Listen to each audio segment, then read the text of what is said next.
Hey, J-Bo Nation! Shaming of Jay. He's not a dopey dumb bitch. He gets laid. The court jester.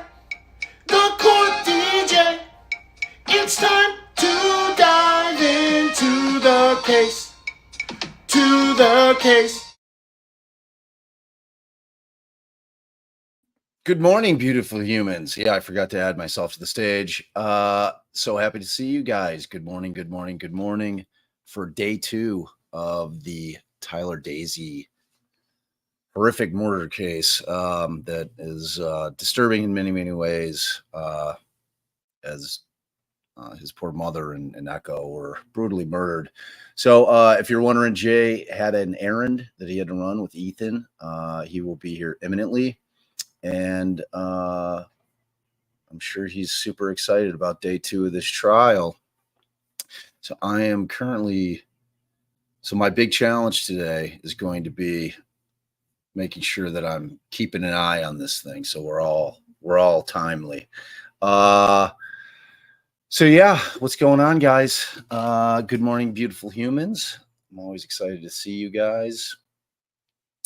And had a morning. Robert is out there. Thanks, Elizabeth. Appreciate that. Helen, all the beautiful mom. Mag, good morning. Diz, morning. Let's see who else we got. We got all the usual suspects. We got QB in here. We've got Christie's in here. Legal Mama and Helen. All the beautiful people are here early, bright and early. I love it. So if you guys are not aware, yesterday we had some testimony from Jennifer's best friend, who was the unfortunate soul who discovered the body. We also had several police officers testify as to what they observed. I thought that in terms of kind of laying the case out, in terms of kind of eliminating the possibility of any other suspect, like actually the cop who, checked the perimeter, checked the windows, checked the back door, saw no footprints coming into the back door. We have the Ring camera video that shows that, Jennifer had come into the house shortly after 10, or was letting the dog in, rather, shortly after 10 o'clock. That was the last time she was seen. And then the next thing that the Ring camera shows is the friend coming by. Unfortunately, I can't remember her name. I'm sure somebody in the chat might. And that was shortly after 8 a.m. Her discovery was horrific. She held it together very well on the stand, considering the testimony, until she couldn't. Sheila, what's up? Greenie, what's up? Oh, Pete, what's up? Jesse Charles, what is up? Joni, good morning. Trying to go through here. If I miss you, Pokey, what's up? Don't take it as any kind of slight. If I haven't named you specifically, I'm trying to go through, because I am trying to dig up this. I want to make sure that I get the right vid. It's typically the one with the chat, and I'm not seeing it yet. So, Dizzy, if you can check on where we stream our trials from and see if you're finding it different. Like, I'm only seeing one live. It says it's got 4 minutes left. Maybe they'll switch it over. I don't know. So what are you guys thinking in the chat about this case? Pretty open and shut, yeah? It's it seems to me like there's not much going on here, and I couldn't find much information. Granted, I did not put in much research last night. Allie and I did a live that went long as usual. I was hoping to get off that thing like in an hour, hour and a half, but okay. Thank you, Diz. Thank you. Per usual, Dizzy's coming through in the clutch. As always, she's there it is. There it is. Love it. So I got an eye on it. So we don't know how long this trial is going to last. I don't know if it'll go much longer than today. As I was saying to Jay yesterday, I just cannot envision what the defense can put on, like who they can put on. But Jay had an interesting point. I mean, this guy may insist on testifying. Christy had asked, what is the defense claiming happened? We don't really know, other than it seems to the concept seems to be maybe pointing the finger at somebody else. I don't know if it's the sister. I don't know who it is, but in terms of what evidence they have, we don't know yet, if any. They've made some suggestions during cross-examination. That's all we know at this point. I would have thought that they would have gone for some kind of mental defect defense. So, I don't know. I don't know what they're going to do. Like, I guess I would not, Robert, it doesn't appear that there is a mental defect defense at all. I have not gotten that impression. And basically it sounds like that the defendant has been adamant that it wasn't him. Problem is that they find him naked in the house, apparently with an erection when he's arrested. Interestingly, they didn't find any clothes that were saturated in blood, which obviously made me think immediately, did he do this while he was nude? Pretty unbelievable stuff. And just horrific, really. And if you guys are wondering if you're coming in late, Jay will be here. He had to run an errand with Ethan this morning. I think it was a doctor's appointment, just making sure Ethan's on track. Everything's going well with him, which I believe that it is. But he should be here soon. He was hoping to get here by the beginning of it all. But as always, like he always has my back, I always have his too. So, but he'll be here. Trust me when I tell you. Let's see what else we got on. And so what I've started digging into is the next trial we're going to stream, which is the Black Swan trial, which it's a doozy. It's really interesting. Patricia, that's a great question. Allie is not quite up and at 'em yet. I've got sleeping people in this room with me right now. Scout crawled in here last night, so it was it's funny because we have a it's not really a number bed, but it's like a I forget what the name of the brand is, therapeutic or whatever it's called, but so it's like where we can control each side of our bed, like if she wants her bed up, so there's a crack. So whenever Scout comes in, she'll always, like, if she comes in the middle of the night, she'll sleep in the crack. We used to call her the crack baby. It was kind of an inside joke. It was a little bit fun. But yeah, that Black Swan case, I think is going to be a good one. I think it's going to be pretty interesting. All right, let me pull this up so I can get Dizzy to get it set up, just in the event that we need it. All right, okay, get full screen on here. So we have the fire alarm and the hideous fluorescent light here, as opposed to the fan. That's their shot for this. It's not nearly as sweet as the fan, but that is a pretty solid fire detector, though, I have to say. So what are you guys thinking on this? I want to see it in the chat. I want to see what you think about this case. Pretty open and shut in my estimation. I can't see that this went in any other way. But kind of what disturbs me about this case, and again, remember, I am a defense guy, and the fact that this gentleman was clearly mentally ill.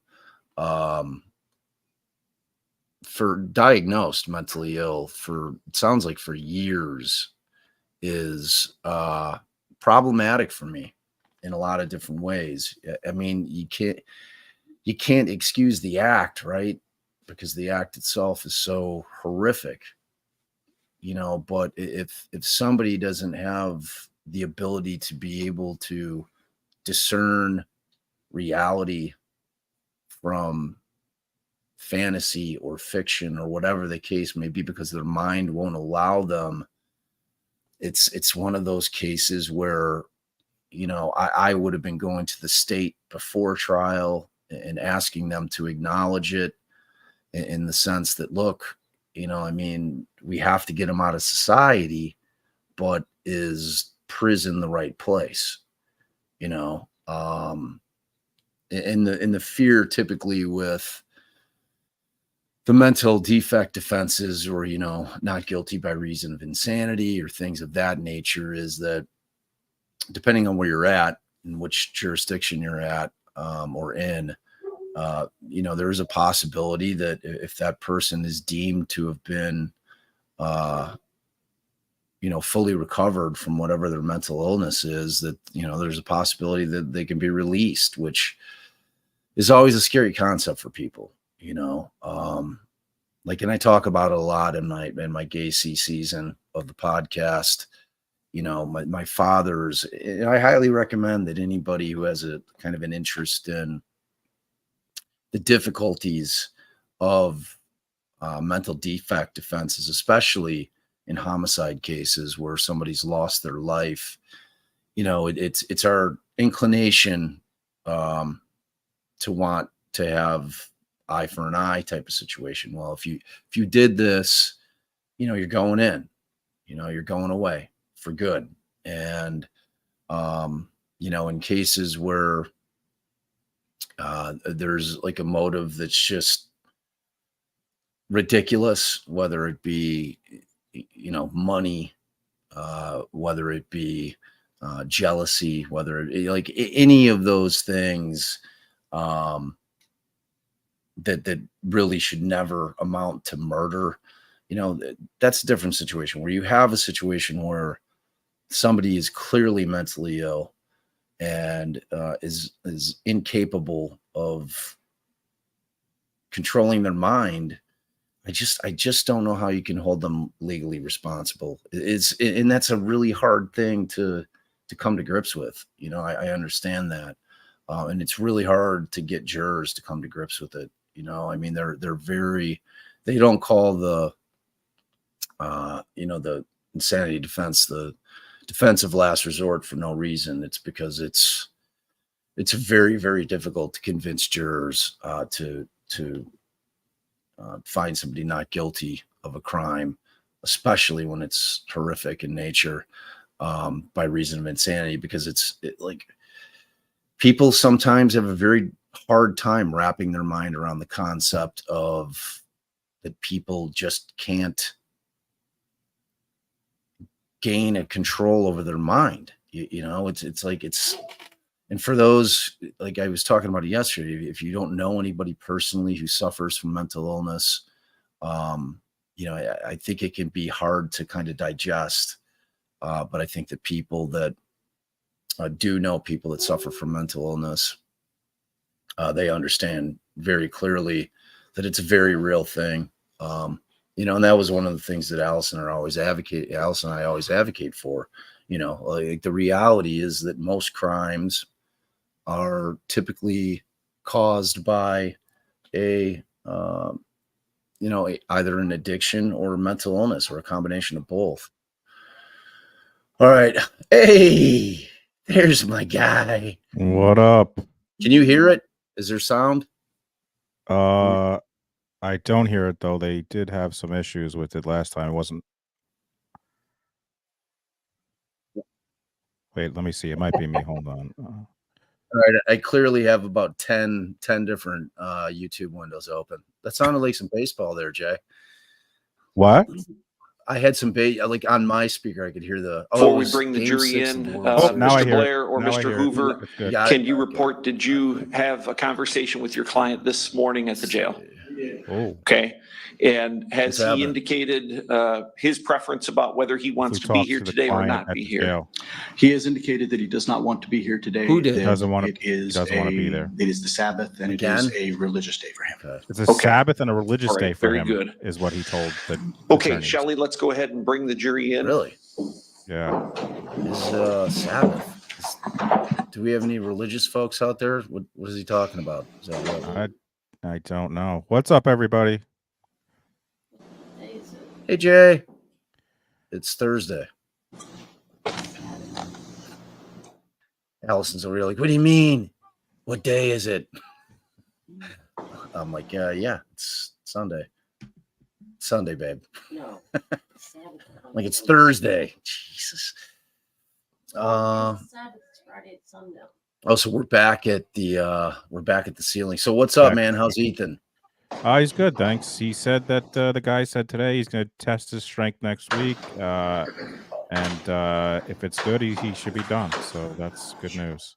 That is great news. That is great news. With like about a month and some change left of summer, you know. Yep. So he can get some stretch his legs Please be out, have a seated, little everyone. fun, hopefully. You know, get out there. Get back. Has he been able to game? Like, is that been? Yeah. He's been able to. Okay, good morning, folks. All right. Do we have a witness for the state? Let's go. Yes, Rock Your and Honor, we roll. would call Dr. Kelly Cruz.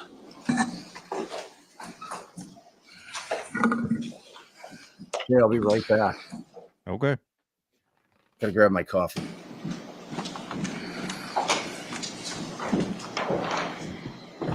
Do you swear or affirm that the testimony you give in this matter will be the truth, the whole truth, and nothing but the truth? I do. Go ahead and have a seat there. Thank you. State your name and spell it for the record, please. My name is Kelly Cruz. It's Kellylykkruse. Mr. Nelson? Thank you, Your Honor. What is your occupation? I am an associate state medical examiner at the Iowa office of the state medical examiner. How long have you held that position? Approximately 6 years. You're currently employed there, I presume, at the state? Yes. And you've been there for 6 years? Yes. How long have you been a physician? I've been a physician since 2013. May I approach, Your Honor? Yes.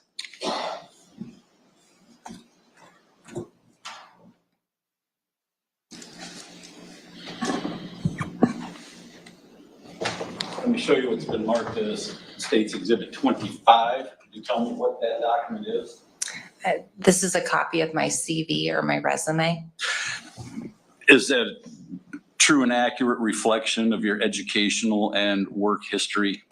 Yes, it is. I move to admit Exhibit 25. Any objection? No objection. 25 is admitted. Could you explain to the jury briefly just what it is you do in your job? So I'm a board certified forensic pathologist. So I'm trained to perform autopsies. Those are examinations on deceased individuals, primarily to determine the cause of death. So what led for them to die, whether it be a natural disease or an injury. And then I determine manner of death, which describes the circumstances surrounding someone's passing. I perform autopsies, then write autopsy reports. I interpret toxicology findings. I read medical records. I teach medical students. I provide expert testimony and do other things within my office. But those are my primary duties. Thank you. On or about January 19th of this year, did you perform an autopsy on Jennifer Dazey? Yes, I did. May I approach again, Your Honor? Yes. Just going to warn everyone right now, if you weren't there yesterday, they may show stuff. They showed the dog yesterday. 26. Just a heads up. I don't know if they're going to show pictures, Is that your They report usually of don't. autopsy? but they may. So just a heads Yes, up. it is. I would move to admit Exhibit 26. Any objection? No objection. 26 is admitted. And may I approach again? Yes. Let me show you what's been marked Exhibit 26A. Are those photos or some of the photos that are part of your report?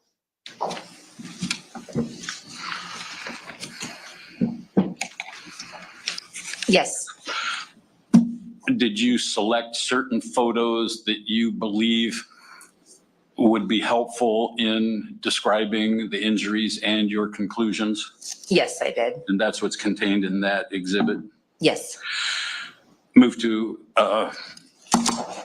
admit Exhibit 26A. Any objection? No objection. 26A is admitted. So let's look at your autopsy report. And on page 1, you have pathologic diagnoses. Is that sort of a table of contents to the rest of your report? Yes, it is. And it's a list of findings from your autopsy? Yes, it's a summary of all of my findings, which includes the cause of death and any additional findings. And then you elaborate as your report goes on, is that correct? Yes. Now, in Exhibit 26A, that group of photos, is that something that helps you in describing your findings in the report? Yes. So let's start with your pathologic diagnosis number 1. And at any time when we go through and you're explaining this, if you would like a photo put up, let us know which one and we can put that up. Okay. So on pathologic diagnosis number 1, could you explain what that means? So the first diagnosis is my cause of death. The cause of death in this case was multiple sharp force injuries. Underneath that 1, I have an A, a B, and a C, where I group sharp force injuries in terms of location on the body. There were 3 main locations that had sharp force injuries: the head, the neck, and the left hand. Trigger warning. She's going to get into this. So under A, does that separate out those injuries to the head? Yes, A describes the injuries to the head. There were a total of 13 sharp force injuries. There were cutting wounds and chopping wounds to the head. And then under B? Under B, there were injuries to the neck, a total of 2 chopping wounds to the neck. And then C lists another 2 chopping wounds, this time to the left hand. And then under Roman numeral 2, additional injuries? For additional injuries, in addition to the sharp force injuries, there were blunt force injuries. So injuries due to the body coming into contact with something with a flat surface. There was a contusion or a bruise on the back of the left forearm real quick. and some bleeding under the scalp. I said this, but it was playing. I just want to let folks know, she's getting into it right now. So first of all, trigger warning just from what she's saying. But secondly, yesterday, for some reason, Law and Crime didn't have a problem showing stuff. So I just want to make people aware. Usually they don't show stuff, but just if you need a minute, take care of your video. For sure, because they were showing some very graphic photographs yesterday. So speaking of which, like I'm hoping that they wouldn't show any of the autopsy photos here. But like Dizzy, if you can, you just be like ready. Because I want to do what Jay did yesterday. If they put them up, I'll probably end up pausing it so that we can figure out a way to cover the screen. Because we don't have like those our little logos for me to slide over. But we'll figure it out. But yeah, as Jay said, it's a graphic case. So, this is one of those cases where if this kind of thing is very upsetting to you, just know that this is a case where this could really, really trigger some negative emotions for you. So just be aware, and we will be very cognizant of trying to be on top of it if it seems like for whatever reason they're going to display it for us to be able to see as well. So thank you for that, Jay. I want to tell you a real quick horror story of my own. So I went down, made my iced coffee, stirred it up a little bit, and then took my drink, and it was the worst, most watery death coffee in the history of the world. And I realized I forgot to put a fresh pod in. So no. Oh man, dude, it was not good. It was not good. Took a big old sip too. It was really gross. The worst. Kind of like sewage water, but I survived it, Jay. Oh, that's on the good. left side of the head. That would be the subgaleal hemorrhage. Yes. By the way, hot doctor alert. Then we've got Roman numeral 3 through Yeah, 6. she's Do those relate to your cause of death finding? No, as part of these diagnoses, I'll list natural diseases that I find. Even though someone may have obvious injury, I may know exactly why they die, I still perform a full autopsy and document all of my findings. So they're essentially incidental natural findings. Okay, so let's go back to your evidence of injury. And we start out with the head wounds. Would you like a photograph there? Yes. In terms of organization, I listed the head wounds first. I start on the right side of the head, then the left side of the head, move from top to bottom. So the first injuries listed are seen in picture number 4.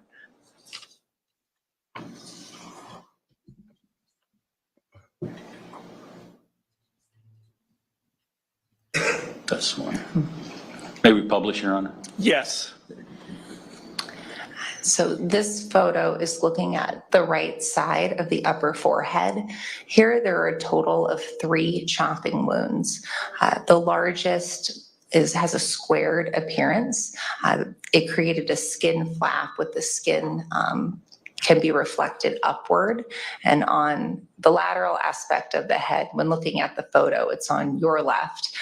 There are 2 additional chopping wounds at the border of Yeah, that larger chopping wound. Wised up, Jay. That wound Yeah, injured I'm the very skin glad. and any soft tissue underneath the skin, and then it injured the frontal bone underneath it. Did that particular wound penetrate the skull? No, it only injured the outer surface of the skull. All right. Where do you want to go from there? And the next wound that's listed is on the right side of the face, and that's seen in photo number 5. This is showing the right side of Miss Dazey's face, and there's a chopping wound on the right cheek.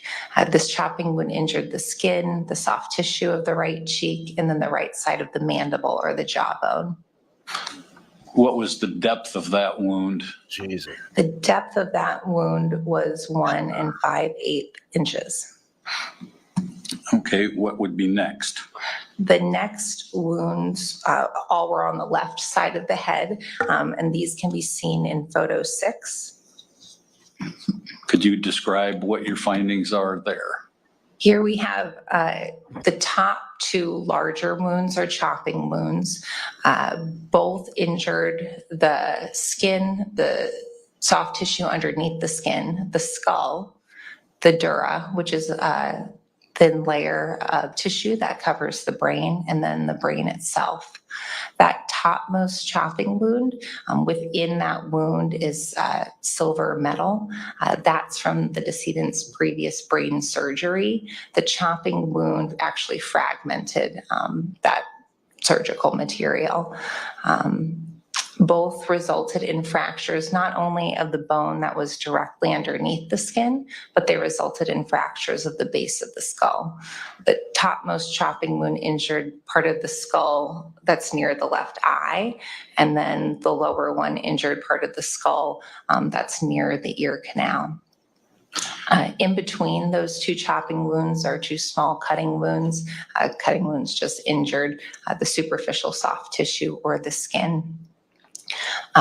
Below that second chopping wound is a small cutting wound on the face right in front of the left ear. Next, there were a total of, I was able to count with certainty 4 cutting wounds to the left ear. They were intersecting, but there were at least 4 cutting wounds to the left ear.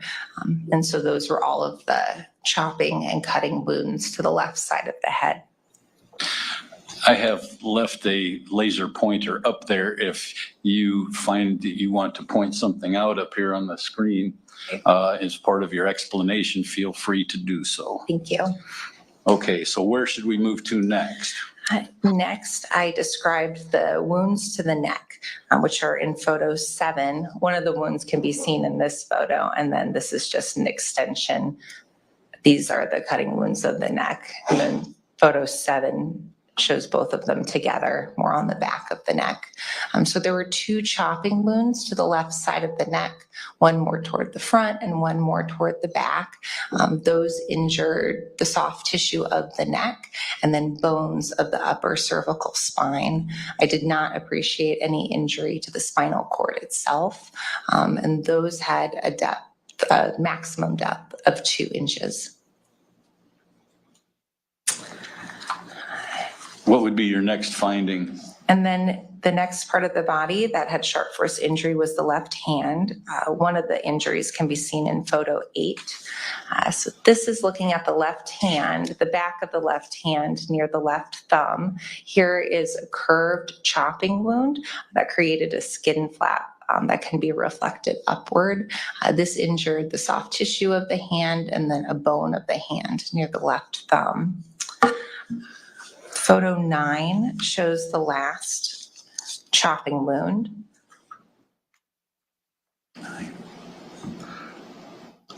This is the left hand again. So this is a chopping wound that injured 3 fingers, the index, the middle, and the ring fingers. The index finger has a pretty superficial wound by the fingernail. The middle finger was amputated as a result of the chopping wound, and the ring finger was nearly amputated as a result of the chopping wound. There's just some skin left that's connecting the finger to the hand.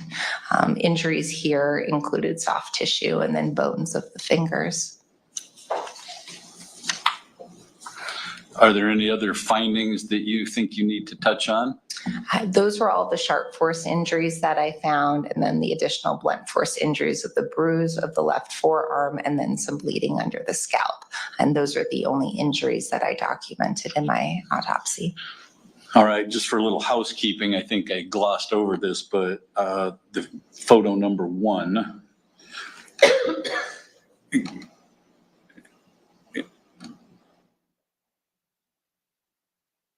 Could you describe what that is? So when an individual is declared deceased and is going to be transported to my office for an autopsy, they're placed in a body bag, and that body bag is locked and labeled. So the blue lock there has a number on it that's documented at the scene and then documented in my autopsy report. That's important for maintaining chain of custody. And then the tag says who's in the body bag. A photograph here is taken to show that the body is received exactly as it was placed into the bag at the scene. And that would be photo number 2, that photograph? And then photo number 2 shows her exactly as she was received, with personal effects that include a pillow and 2 blankets. And then photo number 3? Photo number 3 is what we call an identification photo. Part of my job is also to confirm identity of the deceased individuals on whom I perform autopsies. We will compare them to their driver's license photos, other forms of visual ID, and then use surgical history and so on. So this is an example of an identification photo, which I compare to her driver's license photo. Her driver's license came with her to autopsy. So once again, your cause of death was? The cause of death was multiple sharp force injuries. And specifically, can you identify any of those injuries that you believe were the fatal ones? Really, you can die of any sort of sharp force injury or injury itself. In terms of the injuries that caused the most damage, especially damage to vital structures, those were the 2 chopping wounds on the left side of the head that injured the skull, the dura, the brain, and caused bleeding around the brain. Thank you. May I approach? Yes.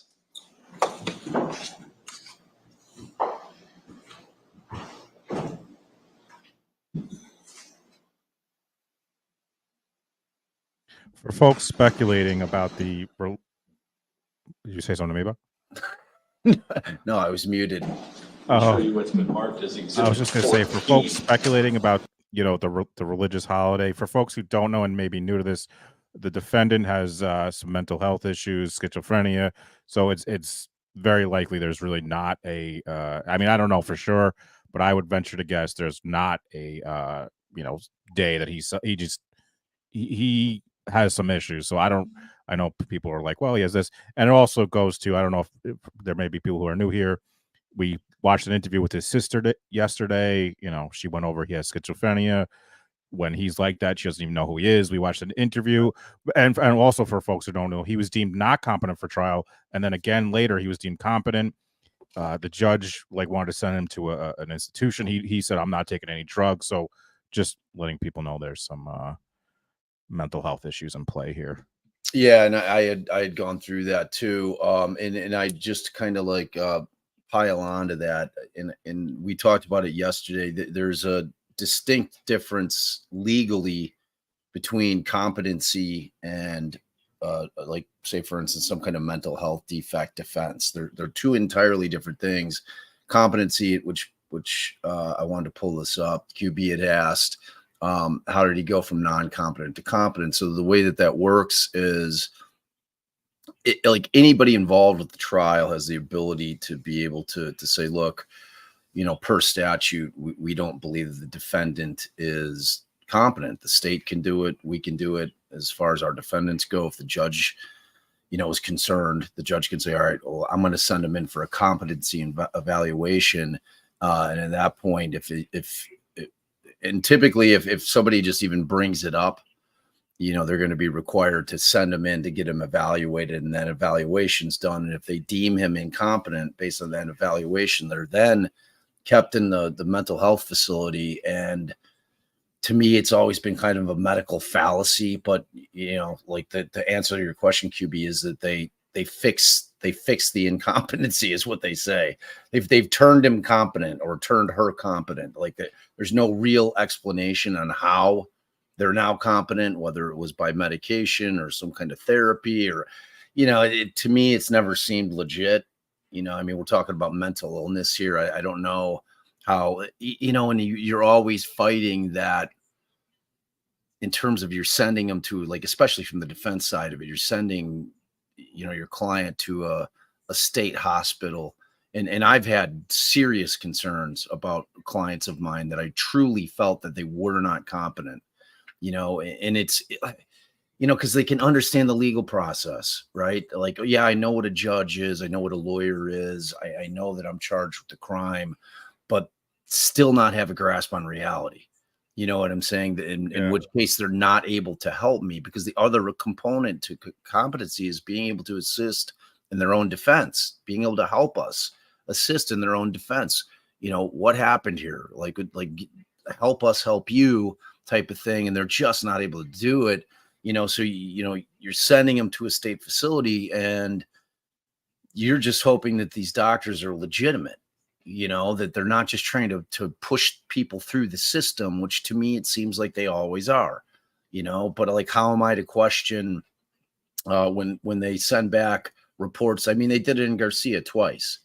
I'm like, I don't know how you're telling me my client is competent based on, you evaluating him for a week, and you deciding that he's malingering because he doesn't trust you, because he's paranoid and refuses to really work with you. So by default, you're going to say he's competent.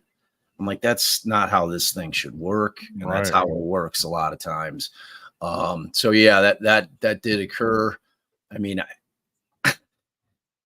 based on everything I'm hearing, I don't know how he's competent to stand trial, but that'll be an issue for appeal. Well, what's interesting too is when we watched that hearing, it was his lawyer saying he was competent. So, it may just be him telling them, even though he is not competent or in the right mind, he's telling his lawyers they are. And what are they going to do? They're going to go. It's a very interesting kind of dynamic. It is, man. And it's like that clip you played yesterday where, he's addressing the judge forcefully, I might add. This ain't no one flew over the cuckoo's nest situation. You're not putting me in any asylum. I'm not taking any damn medication. Do you hear me, sir? I mean, He was adamant about it, and I think people have this misconception that people that suffer from mental illness have to be like a sweaty toothed madman, that they have to be foaming at the mouth and their eyes. That's not it. That's not what it is. You know what I mean? So it's But that's been a challenge, what we've been trying to advocate, with the state for 20 plus years. I mean, it's a major part of our job, that and addiction, trying to get the state to understand, look, this is a human being, man. We're all different. We all have issues, like quit pretending that like mental illness isn't a real thing. Quit like failing to acknowledge it at all, that it may have had like a huge part in why this crime was committed. Let's try to figure out what the right remedy for this is. You know what I'm saying? Which is like I was talking about before, Jay, but it's a fascinating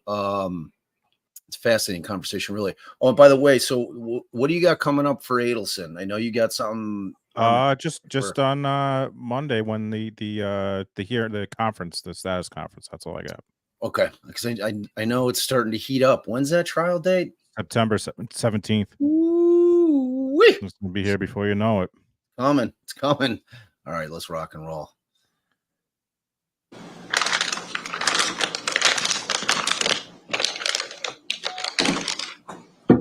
Is that instrument consistent with the injuries that you viewed on Ms. Dazey? Yes, this instrument could have caused those injuries that I documented. And you can't say for certain as a physician that is, but you can say it's certainly consistent with. Is that right? Correct. And if you look at the blade of that instrument and the width, would it certainly be consistent with a blow from that instrument to take off the two inside fingers of a hand and injure the one but leave the other intact? Yes. The narrowness of the blade? Yes. Thank you. I don't have anything further.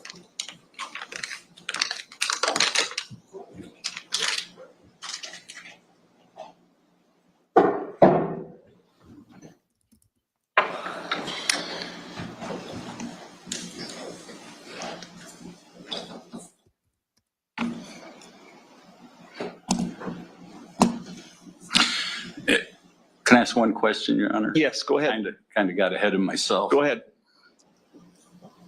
If Jennifer Dazey's blood and DNA were found on that instrument, would that increase the likelihood of that being the instrument of her death?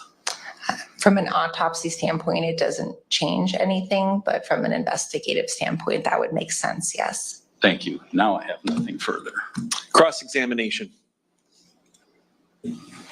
Likewise, if that instrument had been in her home for a significant period of time, where she had been living for a significant period of time, you wouldn't be at all surprised to find her DNA on it, would you? Her DNA, I suppose, no. Okay. Good morning, doctor. And I apologize for, I asked the first question and now I'm going to say good morning. Good morning. Were you able to develop any timeline regarding the injuries? No. And were you able to develop a time of death? No.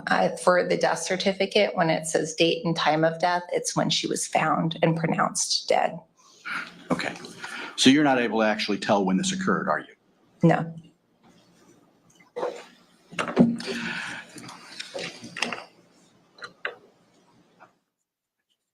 Under your manner of death, you indicated that the manner of death was homicide?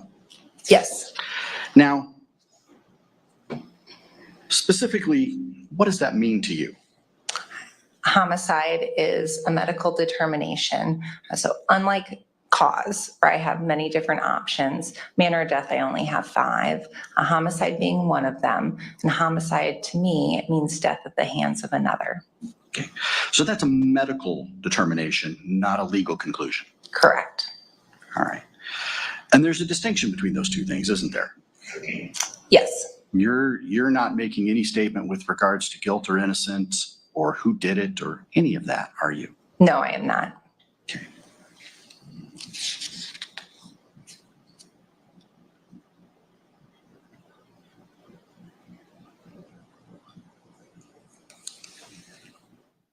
I don't have anything further. Thank you. Mr. Nelson? In terms of timelines and time of death, you were not even asked to do that, were you? No, that's not part of my job. I can document maybe changes that happen after someone dies, but no, that's not part of my report. And as far as statements of guilt or who did it, you weren't asked to determine that either, were you? No, that's not part of my job. Thank you. I don't have anything further. Thank you, ma'am. You're free to go. Thank you.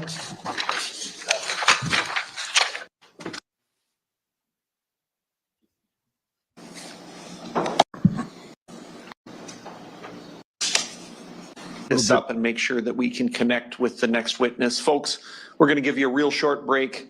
Remember the admonition, 5 or 10 minutes, report back to the jury room. We were a little bit behind time there, a little bit. It's live. That was live basically right before the he said the break, or Yeah, he said they were going to take a short break, 5 to 10 minutes. all right, cool. So we were a little bit behind. We'd done some pausing. I did want to say I forgot to mention when you talked about the Adelsons today. For you, guys, are you okay? Hold on. Yes, I can. Okay. is that something going on? If you want to play that, if something's going on, No, play that. we'll like that's Play it, still, yeah. It's yeah, okay. play it. Yeah, if All it's right. something's going on, let's see what's And up. we can hear you. Okay, let's Stacy, seems like a hot mic situation, kind of. Stacy, can you hear me okay? Yes, I can. Okay, and we can hear you. Are you on? There you go. I was just going to ask if you can move your screen just a little bit. Okay. We'll be with you shortly here, okay? Okay. Joe and Heidi are right there. Just use Oh, sounds like we Are have they like with a. her, other witnesses? Why can't we just use the same setup here and just boom, boom, boom? If they're with her, if they're in the same location. Yeah. Yeah. Is it Joe and Heidi? Are they there in the same location as you? Joe is here. Heidi is not, but I can have him grab her if you want her to come on the same. I think what the attorney's thinking is we would just do all three of you consecutively. So we would take your testimony first and then take one of them next and the other one right after, if that works. Okay, do you want to do Joe next and then you want Heidi? Yes. Preferably you and then Joe and then Heidi. Okay, Is that okay? All with the same Yes. setup here? Yeah, and they can just take your seat and jump right in with the same link. okay, yes, If that works for you, then you don't have to sign off and they sign back on a different computer. yes, that will work fine. Okay, that sounds good. We'll be with you in just a minute, all right? Okay, All right, so clearly we have some witnesses who are going to be on like a Zoom or something. So that's what that was. Yep. And I just wanted to say, we're talking about the Adelsons. Today, if you guys can believe it or not, is 10 years since Dan Markel was murdered. I just wanted to, if for folks who don't know, there's an account. It's called @Justice for Dan M. They're a group. It includes Jared Ross, and they're just trying to promote Dan's legacy. So if you haven't, give them a follow on Twitter @Justice for Dan M. They just announced they're doing a scholarship for legal students because Dan was a brilliant law professor and lawyer. So if you want to give them a file, it's not my account. It's an account that they've kind of asked me to help with promoting and stuff. So @Justice for Dan M. Give them a follow. They'll be doing some content, doing things to promote Dan's legacy. Give them a follow. Yeah, and Jay, remember I had told you I met that crew at. Yeah, did you figure out who that was? I can't for the life of me. I mean, he was with that lawyer Carl, right? Steinbeck, right? Yeah. Right. So he was walking around with Carl the whole time.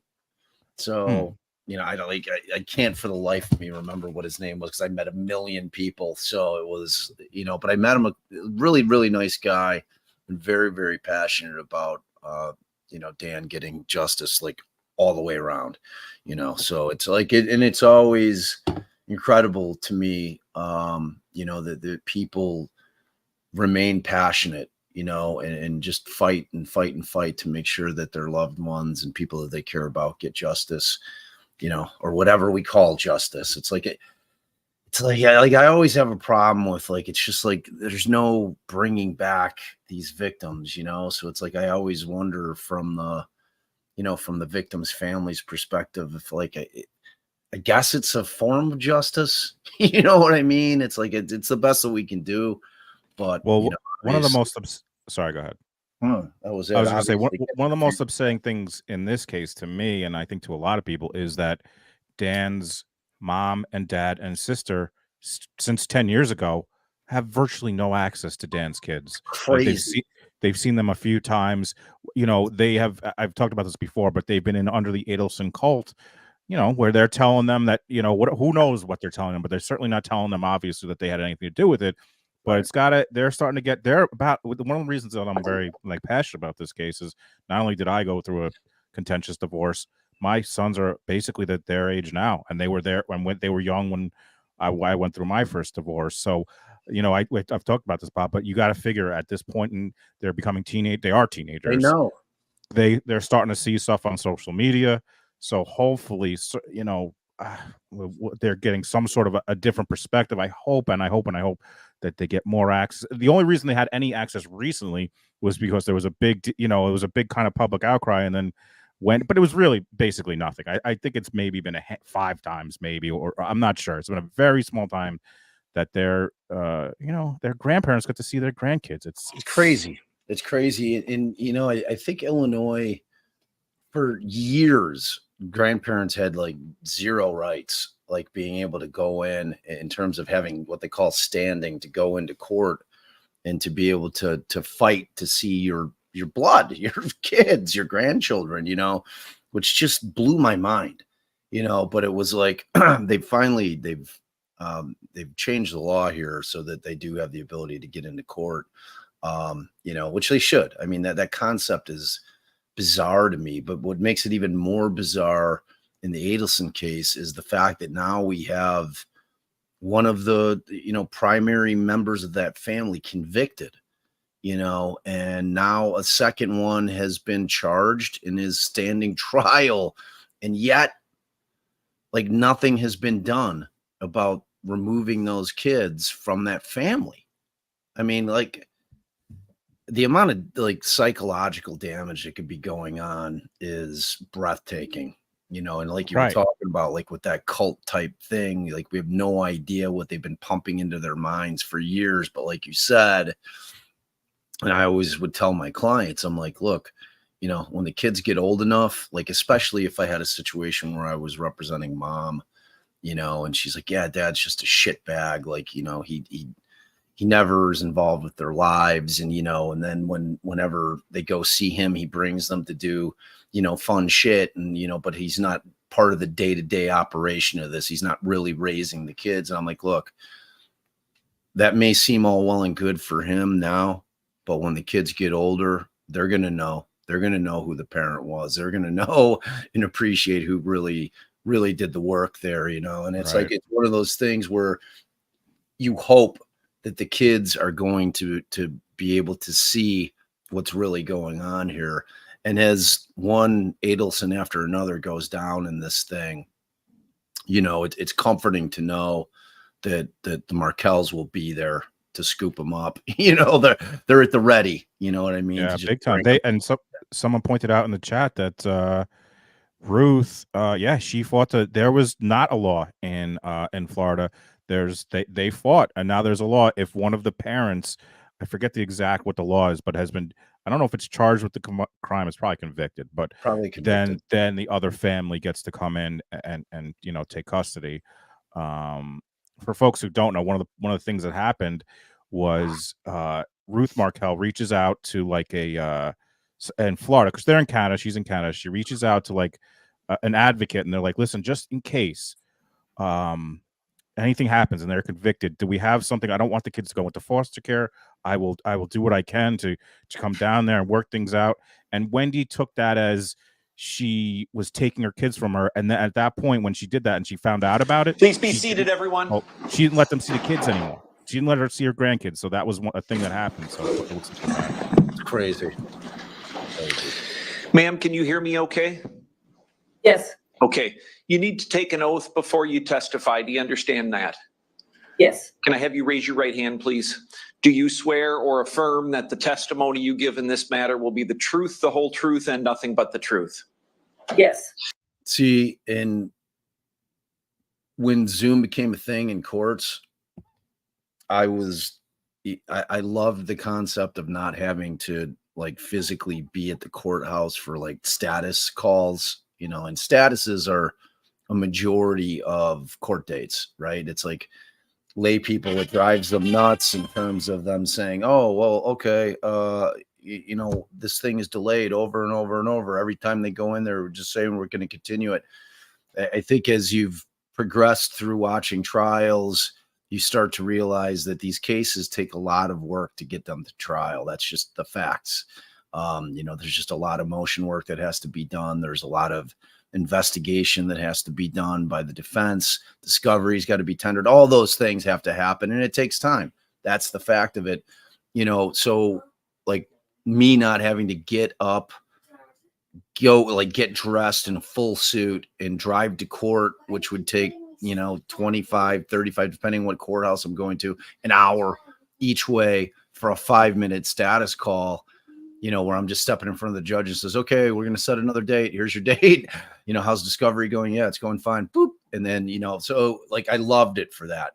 What I didn't love the concept of was anytime that there were hearings or trials or they're going to let people testify via Zoom. I have no idea as an attorney what that person may be looking at. Not so much with a doctor or maybe an ancillary type witness, but like if you've got somebody who you really want to be able to cross-examine and you want to be able to watch all of, their eye movements, their head movements, if they're shifting in their chair, just all the things that we look at in terms of trying to determine if somebody's being truthful, which you give that as much weight as you want. But also what I don't know is if they have somebody off camera who's prepping them with things that they may not remember. You would think you'd be able to see somebody reading something, but there's just like, I was adamant that they can't and they shouldn't be using Zoom for witnesses where people's liberty are at stake. So I don't know. I guess there was a trial, Bob, recently, and folks I don't remember the name of it, but there was a trial recently where it was tried during COVID and they had a witness and they had him through the camera and they filed an appeal because the person was found guilty.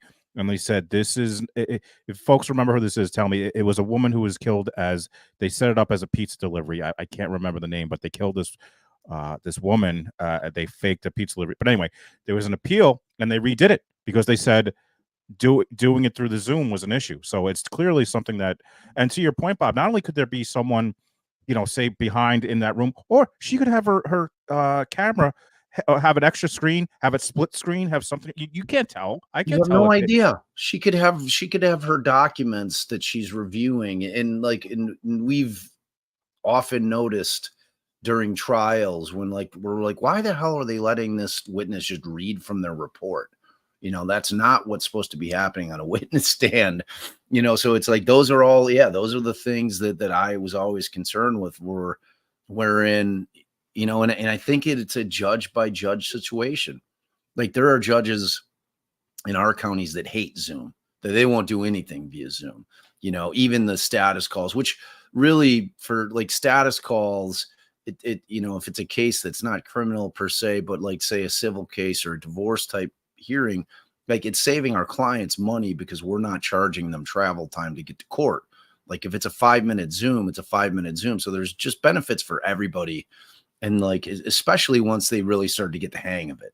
Like when Zoom court first started, it was a mess. Like no one knew, like the whole world, we were all trying to figure it out as it came. But once they kind of got it on lock, it became like a very convenient way to kind of run through the process, to get through the calls, and then obviously if you had hearings or things that required you to be there in person, then you came, but yeah, so I just thought that was kind of an interesting thing. And it sounds like they're lining up a couple of witnesses via Zoom. Yeah, it's great. It sounds like. So let's see who they are. Let's try to catch the name here so I can change the ticker. State your name and spell it for the record, please. Stacy Schmeiser, STACI SCHMEISER. Mr. Nelson, go right ahead. Thank you, Your Honor. Ms. Schmeiser, what is your current occupation? I am a criminalist with the Iowa Division of Criminal Investigations. How long have you been there? I've been here approximately 25 years. All right. We have here an Exhibit 30, which is your CV. I can't obviously show that to you because we're Zooming, but you know your CV, I trust. Yes, Is that a complete and accurate representation of your qualifications and educational and work history? yes, it is. I would move to admit Exhibit 30, Your Honor, by agreement. Okay, any objection? No, Your Honor. 30 is admitted.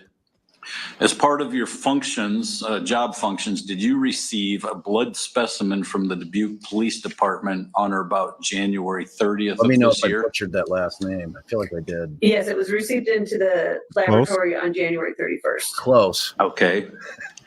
From whom was that specimen taken? The name on the specimen was Tyler Dazey. See, she's Was reading there an shit. initial? Sitting there reading shit. Well, let me go back. What exactly screening? What is your function? In this case, I confirmed the drugs present in the urine, or I'm sorry, in the blood. So that is part of your job. You test the blood, and what are you testing for? We test for controlled substances in the blood. Okay. Was there an initial screening done on that specimen before you received it? Yes, there was. What's the purpose of the initial screening? The initial screening is done in the laboratory to give an idea of what additional testing it may require. Would it be safe to say that if you had an initial screening, came up with nothing, that there would be no further testing? Yes, And if you come up positive on certain things on the initial screening, then it comes on to you for confirmation screening? that's correct. Okay. Is there anything else in terms of a description of confirmation screening in terms of what you do? I don't understand what you're asking. Well, I'm just saying, what exactly is confirmation screening? A confirmation screening, we use that initial screening test results to know what type of confirmation to run, and then we confirm any drugs that showed up in the initial screening. And you did in fact do the testing and screening, the confirmation screening? Yes, I did the confirmation screening. Okay, did you prepare a report indicating what your findings are? Yes, I did. And that would be Exhibit 31, Your Honor. I'd move to admit that. Any objection? No, Your Honor. 31 is admitted. Could you explain to the jury here what your findings were? Yes, I have my report that I'd like to refer to so I don't misstate any of the numbers. You may. I found the presence of 11 nor 9-carboxy delta 8 tetrahydrocannabinol greater than 250, which was our highest calibrator. I found the presence of delta 8 tetrahydrocannabinol at 14 nanograms per milliliter. I found the presence of 11 nor 9-carboxy delta 9 tetrahydrocannabinol, concentration of 9 nanograms per mil. I confirmed delta 9 tetrahydrocannabinol at 5 nanograms per mil and confirmed the presence of delta 10 tetrahydrocannabinol and hexahydrocannabinol. Are those all isomers of THC or variants of THC? They're isomers of THC and metabolites of THC.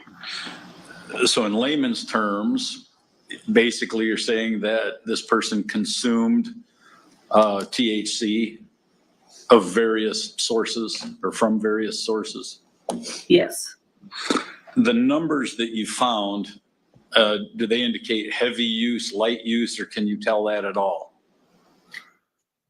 It really varies in these type of levels. In a naive user could indicate recent use, but in a chronic user, these numbers can hang around for several days. Could you explain the variations in these isomers of THC? What exactly are they? Well, there were 3 types of THC. the Delta 8, Delta 9, and Delta 10. Delta 9 is the one that's been around the longest that I think most of us are referring to when we say THC. There's a ring structure in the compound, and they've just shifted that double bond in that ring structure. So shifting it one way makes a Delta 10, shifting it the other way makes a Delta 8. Who would be doing the shifting? It does occur naturally in the plant, but in very small quantities, so it is more than likely made in a laboratory somewhere. What would be the purpose in making those changes? I think originally they started changing the compound to try and circumvent some of the laws. Some of those compounds have become popular because they give a slightly different effect in the high. Would it be fair to say that some of those variants were lab created for the gummies and those sorts of things that are now being marketed? Yes. Did you also test for opiates, fentanyl, amphetamines, barbiturates, and other harder drugs? That was tested for in the screening test. And what was the results of that? Those were negative. So it'd be safe to say that Mr. Dazey did not consume any of those other drugs. Is that correct? That's correct. Thank you. I don't have anything further. Cross-examination.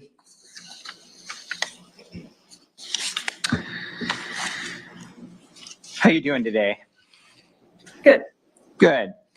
So, what is the differences as far as, I know you said that there can be a difference of highs, but as far as if you mix those, is there any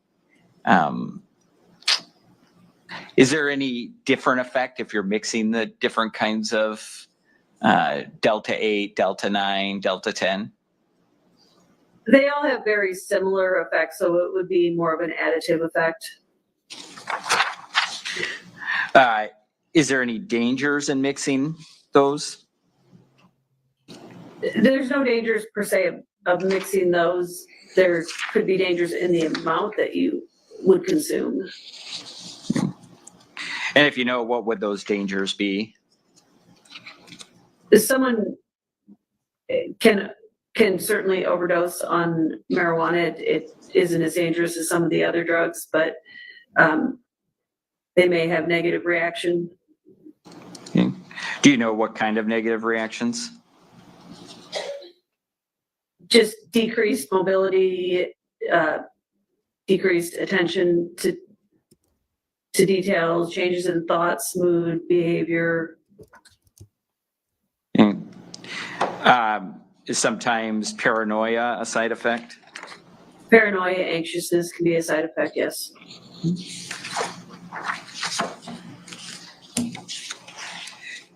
And when they say tetrahydrocannabinol, what does that mean? That's the compound that we're referring to as THC. It's the active component of marijuana. And is there a difference between a blood test and a urine test? Yes, there is. And what is that difference? Blood test shows what is currently in the blood.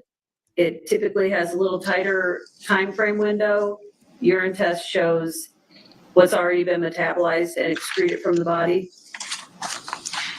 And when you say a metabolite, what does that mean? That's what the body breaks the compounds down in order to excrete them from the body. So we would call that a metabolite. And are you looking for metabolites in the blood, or are you looking for something different? We look for both metabolites and parent compounds.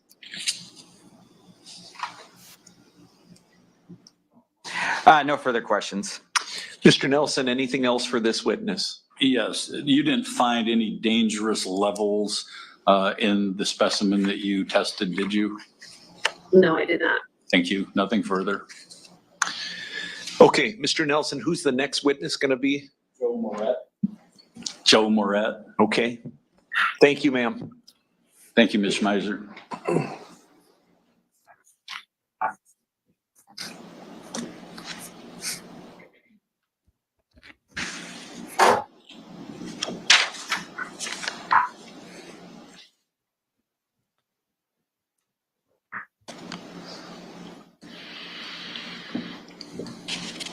Good morning, sir.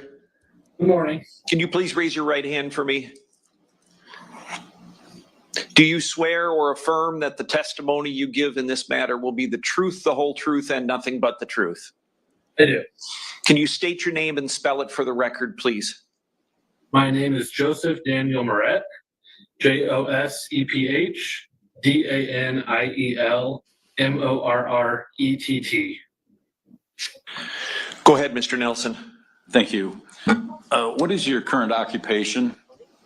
I am a criminalist at the Iowa Division of Criminal Investigation Criminalistics Laboratory. How long have you been employed there? A little bit over 4 years. Did you have any work experience prior to that?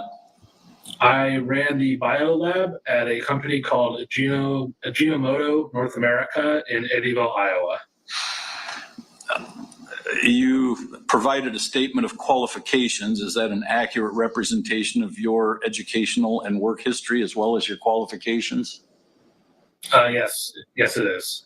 Your Honor, I'd move to admit Exhibit 32, which is the statement of qualifications. Any objection? No, Your Honor. 32 is admitted. While we're at it, I would ask to admit his report, Exhibit 33. Any objection? No, Your Honor. 33 is also I admitted. put it up, Bob. Hold on. Scroll Could up you to briefly explain what it is that you do as part of your job function? I work in the toxicology section of the lab. And in the toxicology section, we test blood and urine for the presence of drugs and alcohol. So on January 30th or 31st of this year, did you receive a urine specimen from the Dubuque Police Department? There was a urine specimen received by the evidence room, yes. Okay. Do you know from whom that specimen was collected? The sample is labeled Tyler James Dazey. Did you test or analyze that specimen? I did. Was there a preliminary screening done before you got the specimen? Yes, there was. What was the purpose of that preliminary screen? The preliminary screen tests for classes or categories of drugs. If there is any of those tests that reach the threshold level of a positive screen, we send it on for confirmation testing, which is a separate type. There we will look and confirm a specific drug from that class. Did you in fact do the confirmation testing on this specimen? I did. Did you also do a report on your findings? I did. And we have labeled that Exhibit 33. Could you explain to the jury what your findings were? I found 2 drugs in the urine specimen. They are 11-nor-9-carboxy delta-9 tetrahydrocannabinol and 11-nor-9-carboxy delta-8 tetrahydrocannabinol. And these are simply breakdown products of THC that someone has consumed. And we had a little discussion previously about different versions of THC. Could you just briefly tell me what you know about that between like the delta-9, delta-8s? So the structure of the drug overall is very similar. The only difference between the two is the positioning of a double bond on the molecule. Everything else on the drug is exactly the same shape. And since they're so closely related, they have similar effects on a human body. Did you also test for opiates, fentanyl, barbiturates, amphetamines, and other substances? The screen testing did. I did not test for any of those. So if the screen testing came back negative on those, there would be essentially nothing above the threshold on those substances. Is that correct? Correct. So would the bottom line conclusion be that Mr. Dazey ingested certain forms of THC, but no other hard drugs? At a level that would create a positive screen, correct. Okay. What would be the difference between what you did and what Mr. Claybaugh did? Both of you tested urine. Mr. Claybaugh did what we call an expanded screen. This tests for a number of drugs that the initial screen doesn't cover. A lot of these are prescription drugs and less common drugs of abuse. So he looked to analyzed for those drugs, and I believe he also did not find any controlled substances. So we do an initial screen. If there's a positive there, then it goes on to confirmation. And then from there, it may go on to somebody else for additional testing for further substances. Is that accurate? It depends on the case. Some cases do qualify for further testing, some don't. All right. Thank you very much. I don't have any further questions. Cross-examination. Good morning. How are you doing today? Good, how are you? Good. When you do the test of the urine, what's the timeline? How far back can your, test read? Our test will only determine what quantity of drugs were in the urine at the time it was collected. So whatever time the urine was collected is the moment and space that we're analyzing. Okay. Is there any degrading of the metabolites the longer that the sample is held? It's possible that things can degrade slowly. We keep our samples refrigerated to help minimize that loss. And do you know how, is there a time range from when the person ingested it to where it would unlikely show on the test anymore? That very much depends on the manner in which they ingest it. If they are an infrequent user, a urine test would probably show for anywhere from 1 to 3 days. If they're a frequent user, they can test positive for weeks afterwards, even if they're not continuously using.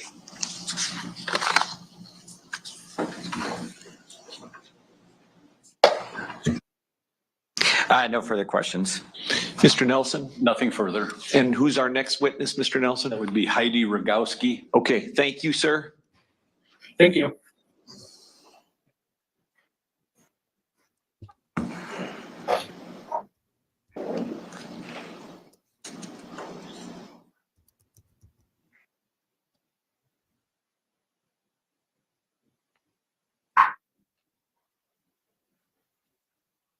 All right. I took a shot at spelling her name. Good morning. You took the stand. Let's see if Good we got it morning. right. Can you raise your right hand for me, please? Do you swear or affirm that the testimony you give in this matter will be the truth, the whole truth, and nothing but the truth? Yes, I do. State your name and spell it for the record, please. Heidi, Heidi, Rogowski, Rogowski. Damn it. Go ahead, Mr. Nelson. Thank you, Your Honor. Well, what is your occupation?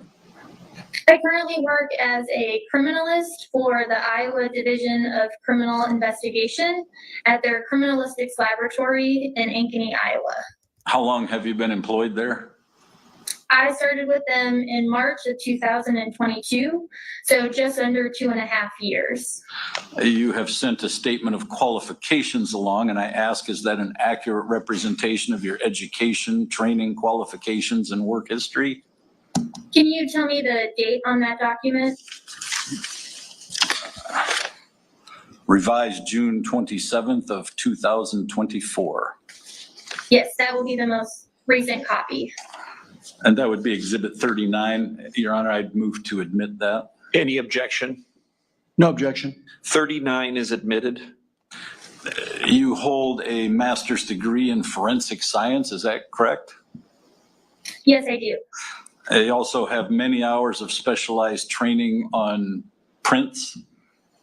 Yes, I've completed over 500 hours. So, real quick, like they've now put on 3 criminalists to all deal with this issue that they found the Delta 8 compound in his blood draw.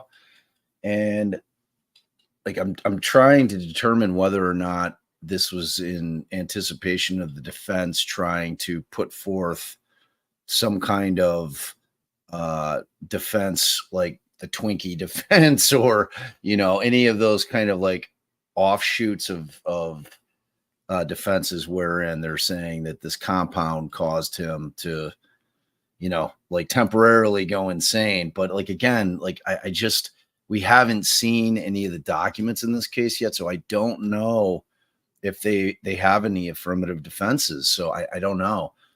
Dizzy's saying, I think so too, Bob, because they announced their defense pre-trial. Okay. All right.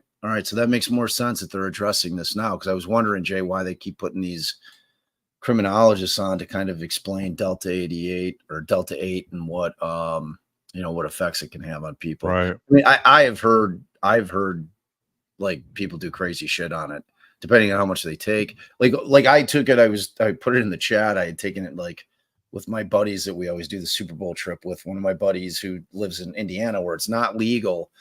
Illinois were legal, but he's like, hey man, I brought some of these Delta 8 gummies. I took one. I was high as hell, but it didn't feel like a weed high. It felt like a hallucinogenic, but with no visuals. You know what I mean? Like that feeling of being like a hallucinogenic, but it didn't feel like being stoned at all. It was weird. And my buddy couldn't feel the left side of his face till the next day.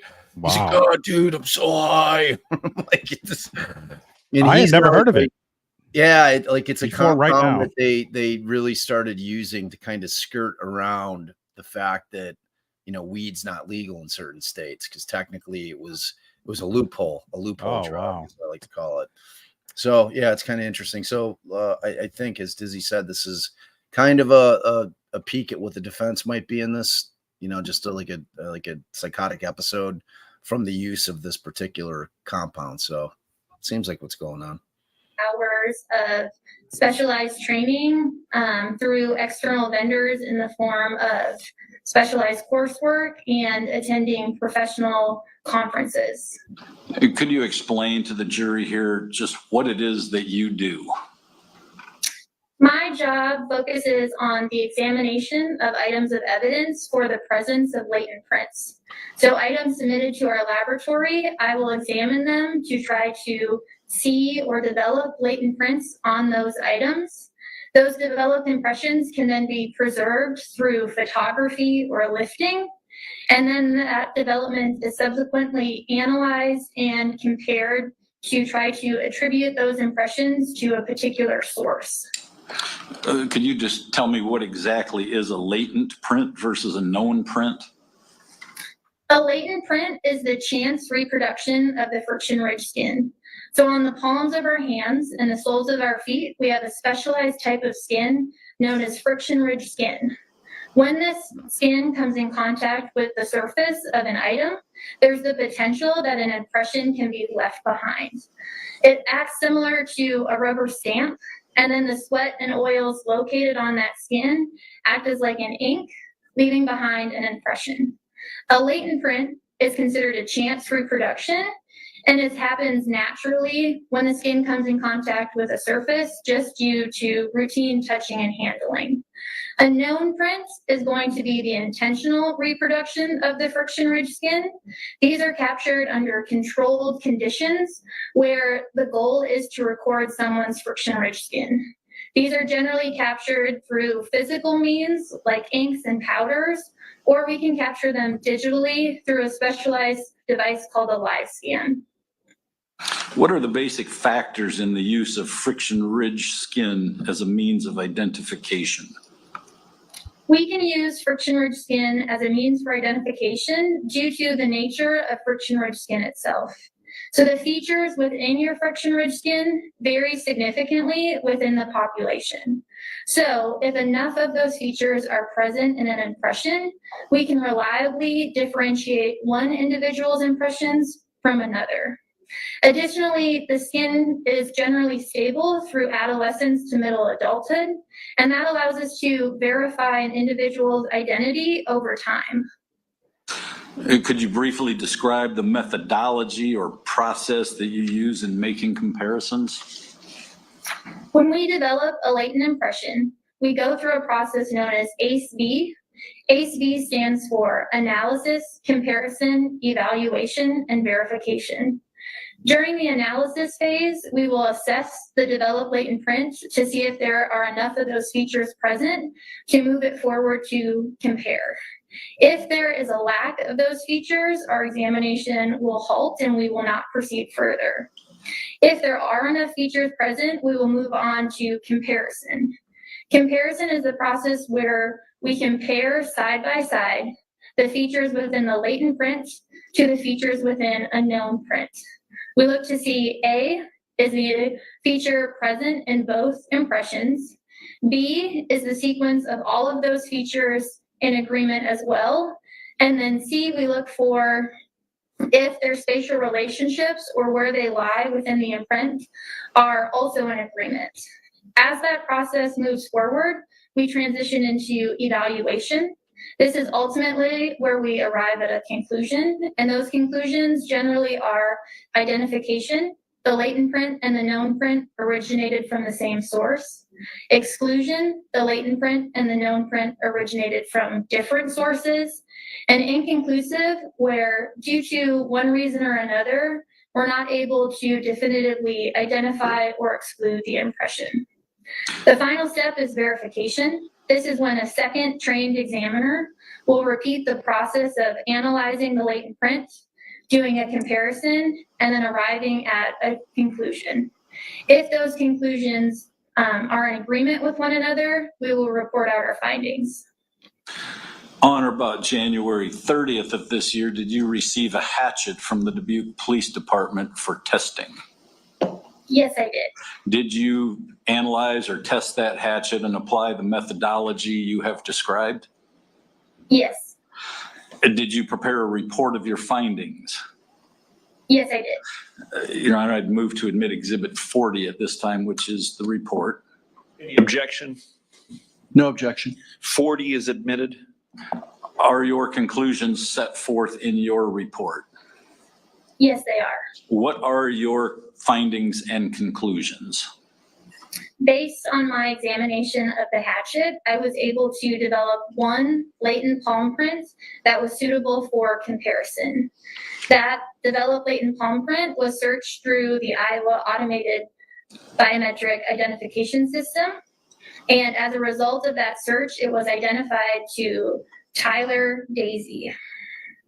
Where was that latent palm print located on the hatchet? That palm print was developed on the handle of the hatchet. The end, or is it somewhere closer to the head?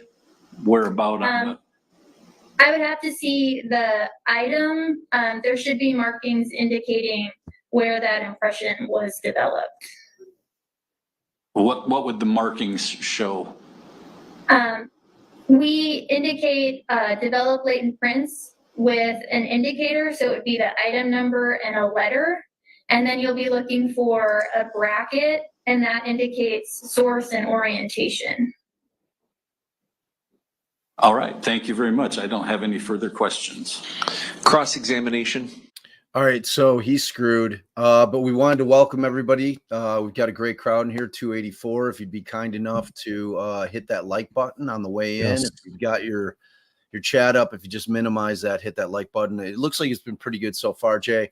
And if y'all are new to my channel, this is my partner in crime. He is Jay, and he's got an amazing channel. And when we stream our trials together, we alternate days. So make sure, and we will drop his YouTube channel link in the chat. Make sure that you go over there and subscribe to his channel, and make sure that you know that tomorrow, if this case is still going on, if we still got witnesses happening or closing arguments or whatever the case may be, we will be over on Jay's channel. So for both of our channels, we would be eternally grateful if you make sure you like, you share, subscribe, all the wonderful things that make the YouTube grow for us. Because we're also appreciative that you guys are here and spending your time with us. We know that there's tons of stuff and tons of channels that you could be hanging out with. So we love that you're here with us. And Jay and I always say it, we would die on this hill. We have the best chat in the land. We just have a great community here. So welcome, welcome, welcome. If you're new, and if you're our ride or dies, we just want to say hi. We love you. And best mods. And also, just real quick, if for folks who are familiar with the Black Swan case, that's next week, and we will be covering that. I think Tuesday. I think Dizzy said Tuesday. Monday's jury selection, Tuesday trial start, which works out good because Bob's going to cover the Karen Reed hearing. I'm going to carry the do the Donna Adelson, and then Tuesday we'll start. So we hope you'll watch that with us. Yes, indeed. All right, let's get back to it.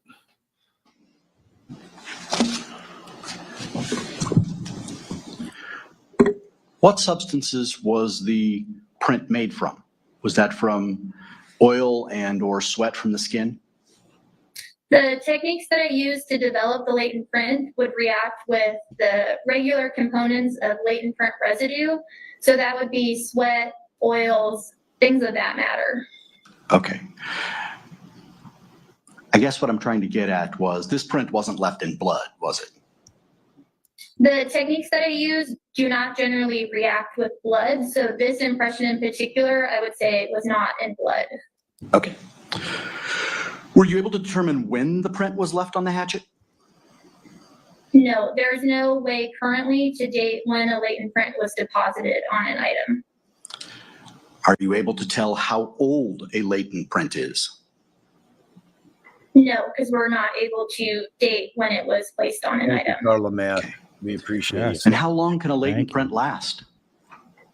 Depending on the conditions and how the item is handled, they can last for basically an indefinite period of time. So it varies, but I wouldn't be able to give you an accurate timeline. Now, if somebody leaves a latent palm print on an object, and then somebody else comes along and touches that same area and say uses that device, what would you expect to see? What effect would that have on the print? It depends on several factors. So if the second individual was wearing gloves, only the first impression would be left behind. If the touches overlapped, we could have what would be considered a composite. So you could have multiple impressions sitting on top of one another. And how the item was handled potentially has the ability to destroy impressions that were previously there. Okay. You'd call those smudges, wouldn't you? Smudges can happen during first contact, second contact, but yes, that would be a smearing of the impression. Okay. Were portions of this palm print readable and other portions were not readable? Yes. Okay. In other words, parts of the print were smudged. Yes, that is common of most latent prints. And as I understand it, from what you just said, that could indicate movement at the time that the print was deposited, right? Yes. Or it could indicate that somebody else used the device or touched the device after the print was deposited. Yes, I wouldn't be able to determine if it was a result of the initial touch or subsequent handling. Okay. And just so we're clear, you actually had the hatchet there in your hands, didn't you, when you tested it? Yes, I did. Okay. So would you agree with me that there's, if somebody owns that hatchet and they own it for a period of time and they have it in their house, I don't know exactly what you do with an SOG hatchet, but I'm assuming it's either a hunting or a wood cutting device or something to that effect. But in any event, it wouldn't be at all surprising to find their palm print on their own hatchet, would it? No, it wouldn't. If it belongs to a given individual, it would not be surprising to find their prints on that item.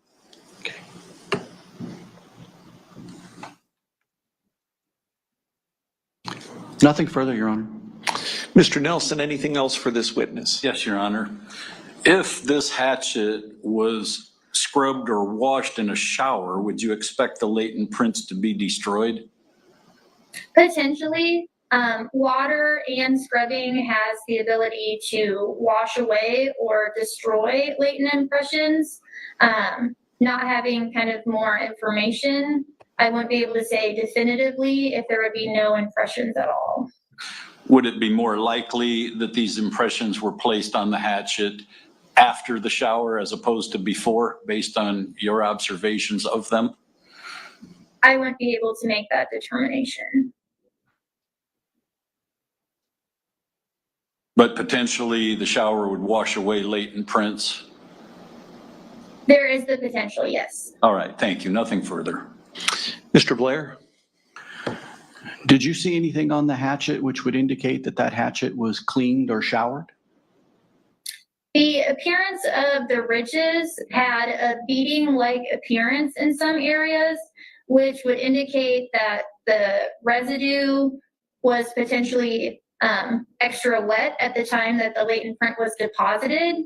So I wouldn't count it out that the hatchet could have been wet at the time the latent print was deposited. Oops. That's one of those questions when you don't know the answer, you don't ask it. Jackass! Was Could that that the also state be or the from defense? sweat? That was the defense. Yes. I think. So if somebody touches it when they're very sweaty, that could produce the same thing. Yes, it'll give the same appearance whether the item is wet at the time of contact or whether the hands are wet at the time of contact. Nothing further. Nothing further, Your Honor. Mr. Nelson, are we all finished with the folks from the Ankeny lab? Yes.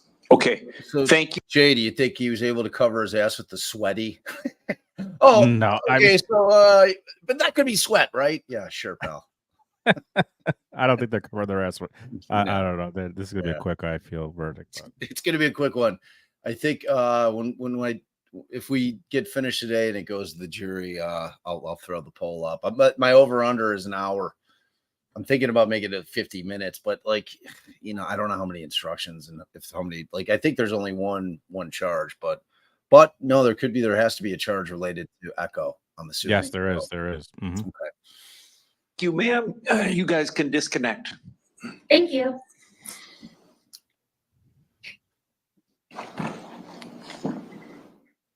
Joe Schmo coming through with the 5 PD memberships. Thank you, Joe. We love you. Thank you, man. Joe. Appreciate Do you. we have another witness for the state? Yes, we have Gage Claybaugh, and that we've done by Zoom, and we've recorded it because he is off in Europe somewhere today. So we would just play that by agreement. Gage Okay. Claybaugh. How do Do you want to cross examine identify for a the record, recorded witness? was his testimony taken under oath on a previous date? Yes, it was an Okay, evidentiary there we go. deposition. Got it. And is the date identified in the deposition? I If not, why don't you place that in the record about when the testimony was given? Gage. That's some That name. would be July 11th, Judge. Of 2024, okay. Correct. Okay. Do you have that queued up? I have it ready to go. All right, I'm Sounds going to like take a a shot cowboy. at Gage Claybaugh. See if I spell this one right. Gage. It was a Claybaugh. So Claybaughh. Is it bar? Ba? I don't know. I went with Claybaugh. I was one off, but in my defense with the Rakowski, they didn't articulate the O. It sounded like an I to me, man. That was no Rogowski. I mean, there's a lot of Polish folks in the Chicagoland area, so I'm usually pretty spot on with kind of Polish sounding last names. I'm playing that one under protest, man. Let's see what's going on with Clay here. Is it glitching? That's not me. I hear something, but it's probably the court. Let me see. Probably blipping, as Allie would say.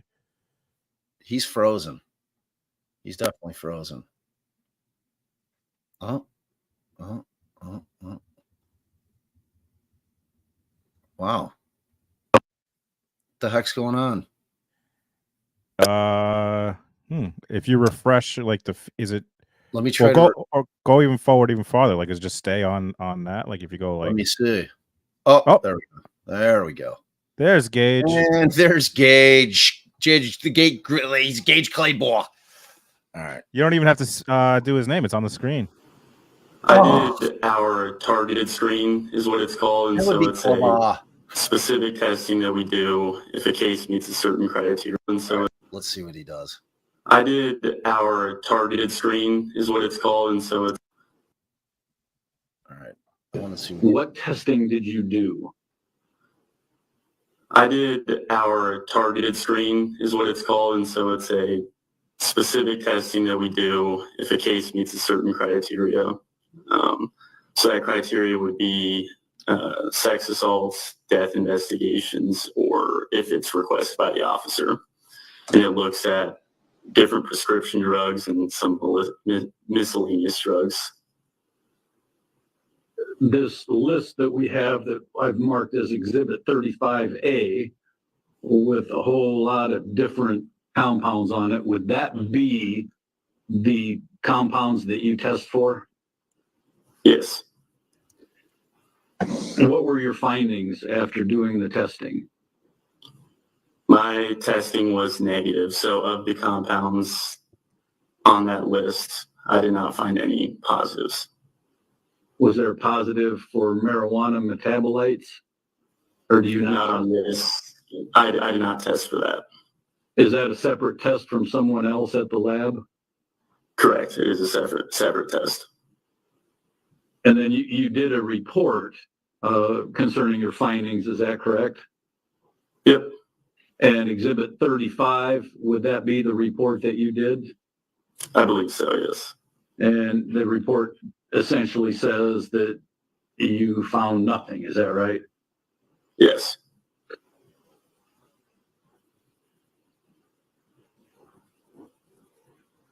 It says, your report says no additional controlled substance. What's the significance of the word additional?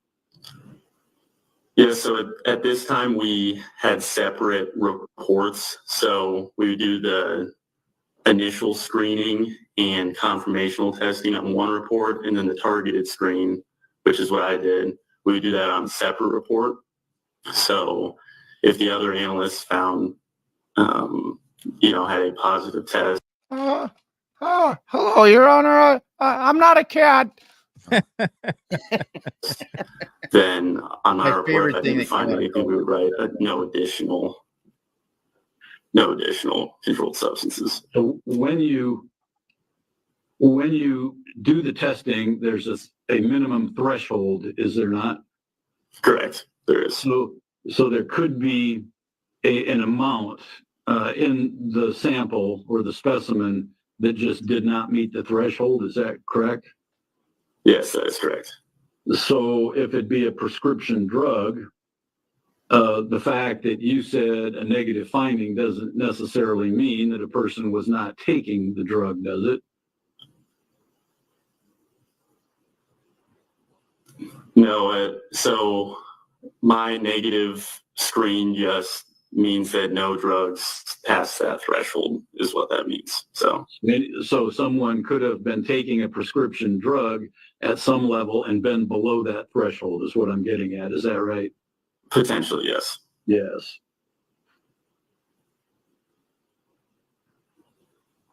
I don't have any further questions.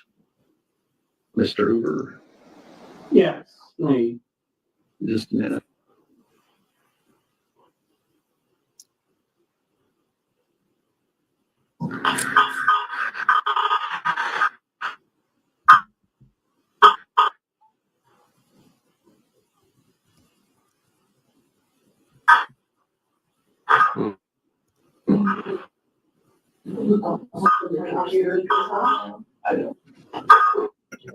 Okay.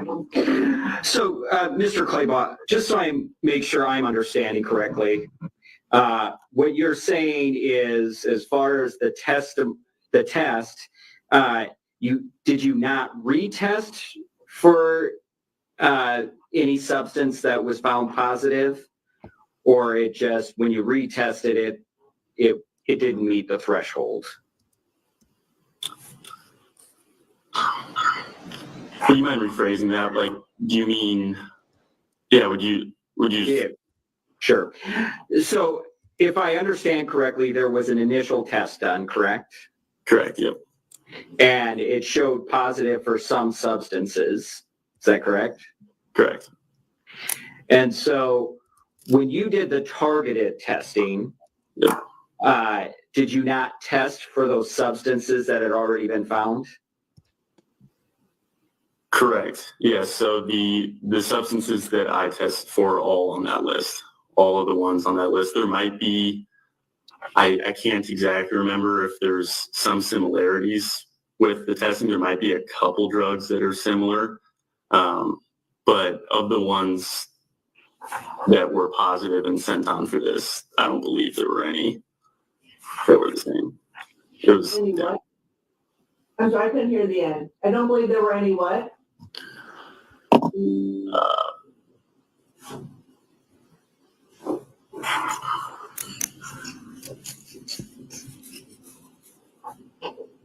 I'm not sure. Do you want me to? I can just kind of rephrase. I don't remember exactly what I said. Yeah, why don't you do that? Yeah. So I was just saying, there might be some. I can't remember exactly if there are any of the same drugs on the confirmation test with the general. There might be a few, and of the ones that were positive on that confirmational test, I don't believe any of those were are on the targeted screen at all. Okay. So, for example, if marijuana or some derivative of marijuana was on the previous test, you wouldn't have necessarily tested it on the targeted test, correct? Correct. And looking through that list, the THC is not on that list, correct? Correct. Yep. Yeah. I don't have any further questions. Thank you. I don't have anything further. Thank you very much, Mr. Claybaugh. We are finished for the day. All right. Thank you. All right. Thank you. Clay has a Y in it. Sorry. And just change the rules, grammar rules. Sandy, it sounds like that the defense is going to try to put forth some type of, that he was under the influence of something and that he had a temporary psychotic episode. Do we have another witness for the state? We call it the We do, reefer however, she madness. will not be here till 11. Oh, Okay. Break time. And as a matter of housekeeping, Your Honor, I'd like to move to admit exhibits 34, 35, and 35A. Yes, I meant to cover that. There was an agreement by the parties during the deposition. Mr. Hoover, I assume no objection? That's correct, Your Honor. Okay, for the record, 34, 35, and 35A are all admitted. Folks, good news, two things. We're ahead of schedule and you get a nice break now. Our next witness is scheduled to be here at 11. So you folks have about a half an hour. Woo! Use that time however you'd like. You can go for a walk. You can go home if you live close enough, Go home. as long as you're back by 11 o'clock. Wow. Remember the admonition, keep an open mind about everything. Don't draw any conclusions of any kind. Make sure you report back to the jury room. All rise for the jury. 10 after 11, huh? Well, that was, what time was it? Are we live or was that? Yeah, that was pretty much live. I mean, there might have been like. But he said they're coming back at 10 after 11. He said. I thought he said a half an hour. I think he meant. I think it might have been at that. Was it not? I thought he meant they're coming back at 11 their time. But you guys tell me. In the yeah, chat. I mean, we'll keep it. All right, so hold on. Like, so here we're about to fix everybody's life right now. So you're playing the video. Oh God, yeah. It's like it's the greatest goddamn thing I've ever seen, dude. I just love it.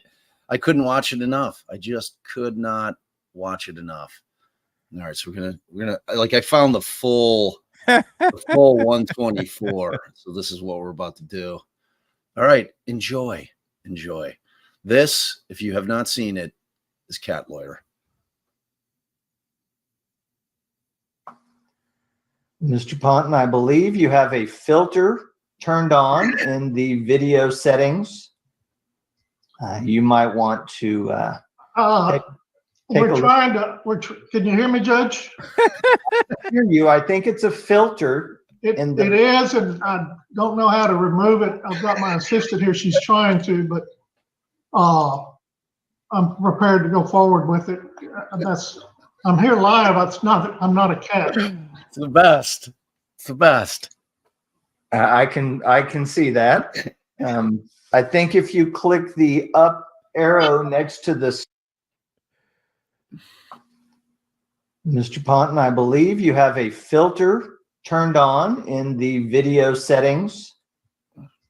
You might want to take We're a look. trying to, can you hear me, Judge? I can hear you. I think it's a filter. It is, and I don't know how to remove it. I've got my assistant here. She's trying to, but I'm prepared to go forward with it.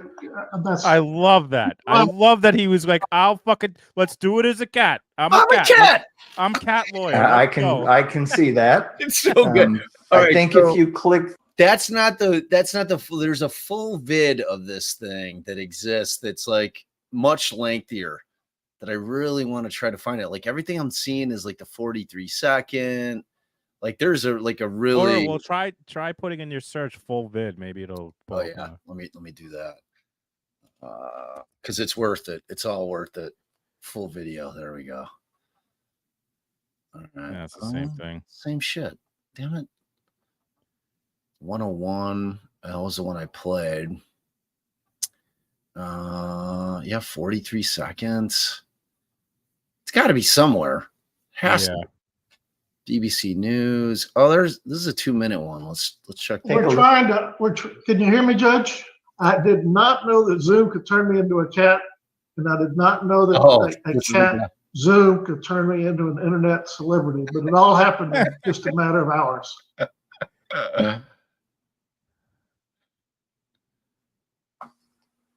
Mr. Ponton, I believe you have a filter turned on in the video settings. You might want to take we're trying to. Can you hear me, Judge? I can hear you. I think it's a filter. Despair. It is, and I don't know how to remove it. I've got my assistant here. She's trying to, but the other lawyers. I'm prepared to go forward with it. I'm here live. I'm not a cat. Look at Jerry Phillips. How does Jerry Phillips? I can see that.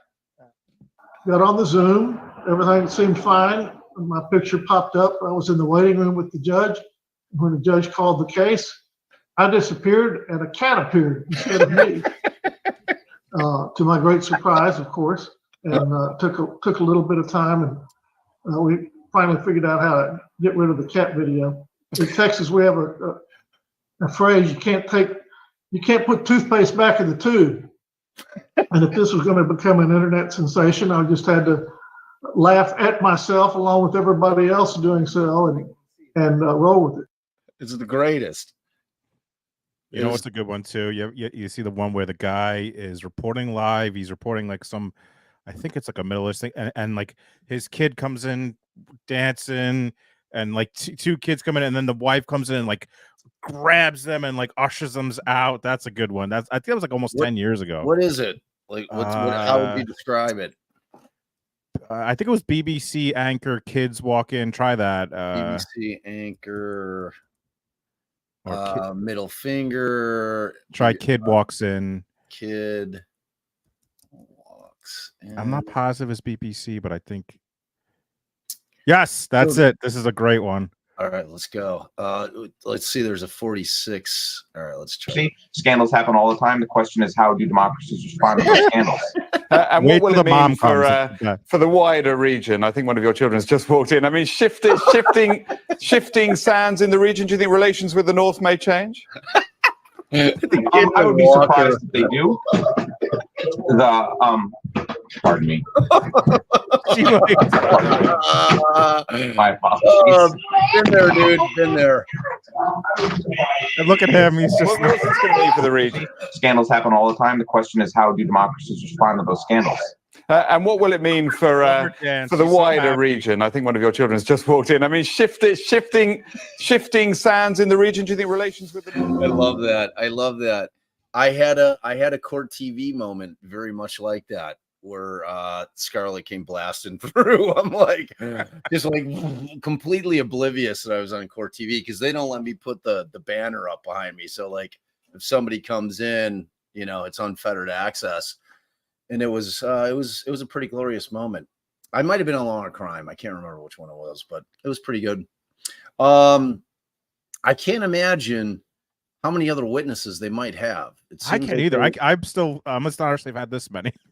Right, me too. I mean, because if you look at it kind of just, all right, we've heard from the ME, so we've got, you got your proof of death witnesses up there. We have the law enforcement that came in, testified as to the crime scene, what they recovered there. We had the lab tech come in, talk about the latent print on the axe or the hatchet, and then we have obviously had, our first witness who was the friend, right, who went through that tragic testimony. And then, we've seen the video, we know. So like, what else? I'm trying to think of what else there could be. I the don't only know. thing like her his brother and sister, I can't think of. We've seen the footage, but they haven't testified. Yeah, I don't know. I mean, like the sister, I don't think would be. Well, I mean, she could be of the mindset that he did it, but like as we heard on that interview that you played yesterday, that yeah, he did it, but like I can't hold him responsible because of his mental illness. You know what I mean? Like I don't know if the state would find her to be helpful. And if you're the defense thinking about putting her on, they would object. She doesn't have a background in, in psychology or psychiatry, and she wouldn't be qualified to testify as to that. So yeah, I don't know, man. I don't know, but I do anticipate it's going to be a very, very short verdict. So Sandy, one of our wonderful mods, is the jury going to worry about the THC though? I mean, it depends. Jay and I have been kind of wondering out loud who, if anyone, the defense can put on in this case, and maybe they have like their own criminologist or like a kind of a sciencey guy who can talk about, this Delta 8, Delta 9 compound that it has been shown to cause psychotic breaks with people. I mean, I've read some shit about Delta 8, Delta 9 where people have lost their shit on it. Like we had a client in a case who absolutely went nuts and like stabbed his best friend, like just on weed. Or it, like theoretically it could have been like K2 or Delta 8, Delta 9. And it's one of those things, and we think that they can, but again, like that really goes to in QB design, it asks, can a defendant cause a psychotic episode? And I'm assuming QB, you mean can the compound cause it? If I'm the defense, but again, that's still really a mental defect, even if it's temporary in nature. That the person just didn't have the ability to be able to comport their behavior to the law because of whatever was affecting their mind. So I don't know. Maybe that's the way they're going to go. Diz said that she saw that the defense had mentioned it pre-trial. So I don't know. So we had an unaliving on Delta 8 here in Jersey. Interesting. So maybe that's the way they're going to go with it. What do you need? Yeah, no, good point. And Carol, I think that you had mentioned this previously as well, that, if you're suffering from some kind of mental illness, I think introducing any kind of substance that you're not sure what the effect of it's going to be can be devastating. Like back in the old days, pre-legalized marijuana in Illinois, back before it was science, like now, they know exactly what they're doing in terms of, dosage, creating whatever strain, whether it's sativa or indica or a hybrid, and you can go in with knowledge, knowing exactly what you can expect. Those gummies or, the flour that they sell is always coming out as, what you're going to get every time. It's just absolute consistency. It's like any other product you buy. When you buy a bottle of Coca-Cola, you're getting the same thing every time because they've mastered it. So, and it's the same in states where they've legalized marijuana. You're getting it from labs that have mastered it. But back in the old days, like when you'd buy a bag of dirt weed, at bank spot for $10 and you'd get, pick all the seeds and stems out of it and roll up a nasty little joint. And, that shit would make you paranoid as hell. You know what I mean? It's like, imagine like the paranoia aspect of like weed back in the old days was what turned a lot of people off on it. People be like, I get paranoid as shit on that stuff, man. Like thinking people were, after me, or, whether it's just worrying about everything, things that aren't really good, so if you think about somebody that is suffering from mental illness and introducing that into the system and not knowing how that's going to affect them, and if it turns out that they start having just vivid hallucinations and, machinations of things that are not happening, but seem real in their mind, it's like, it's one of those things where it's just, Jay is not passed out. What? No. I asked Taryn's son Bailey had got COVID. I heard. With So, like the scarlet fever rash type thing. Right. That's a new strain. Sounds but like. I was gonna shout him out if he said he likes my mom joke, so I was gonna shout him out, but he's sleeping now. But if you're watching later, Bailey, appreciate you. Hope you feel better soon. Yeah. Well, where's the mom joke though? Well, I don't want to make fun of his mom. His mom's right there, Taryn. I don't want to make fun of Taryn. She's one of our great supporters. Taryn is an absolute ride or die. We love you. We love you, Taryn, so much. And yeah, I hope. I had not heard of like kind of this full body scarlet fever type rash. Sounds like another horrifying version of COVID that just completely continues to, mutate into different things all the time. It's such a weird virus, man. It's like, it's like we're becoming accustomed to it. They were saying old Joe Biden came down with the vid, that he's suffering through the vid now. It's like, it's just one of those things like where you gotta just kind of stay on top of it. Like I don't like every time like one of us gets feeling shitty, we still take the vid test, run out and grab the vid test just to see what's up. Yes, Spitfire. Actually, Ninja Pikachu did fall over, so I'll pick him up for respect. Aw, Ninja Pikachu. Oh, poor little guy. Poor little guy. By the way, this Delta 8, which I've never heard of before, or 9, has anyone seen the movie 21 Jump Street? It reminds me of that. I don't remember what that drug was, but did you see it, Bob? The movie 21 Jump Street?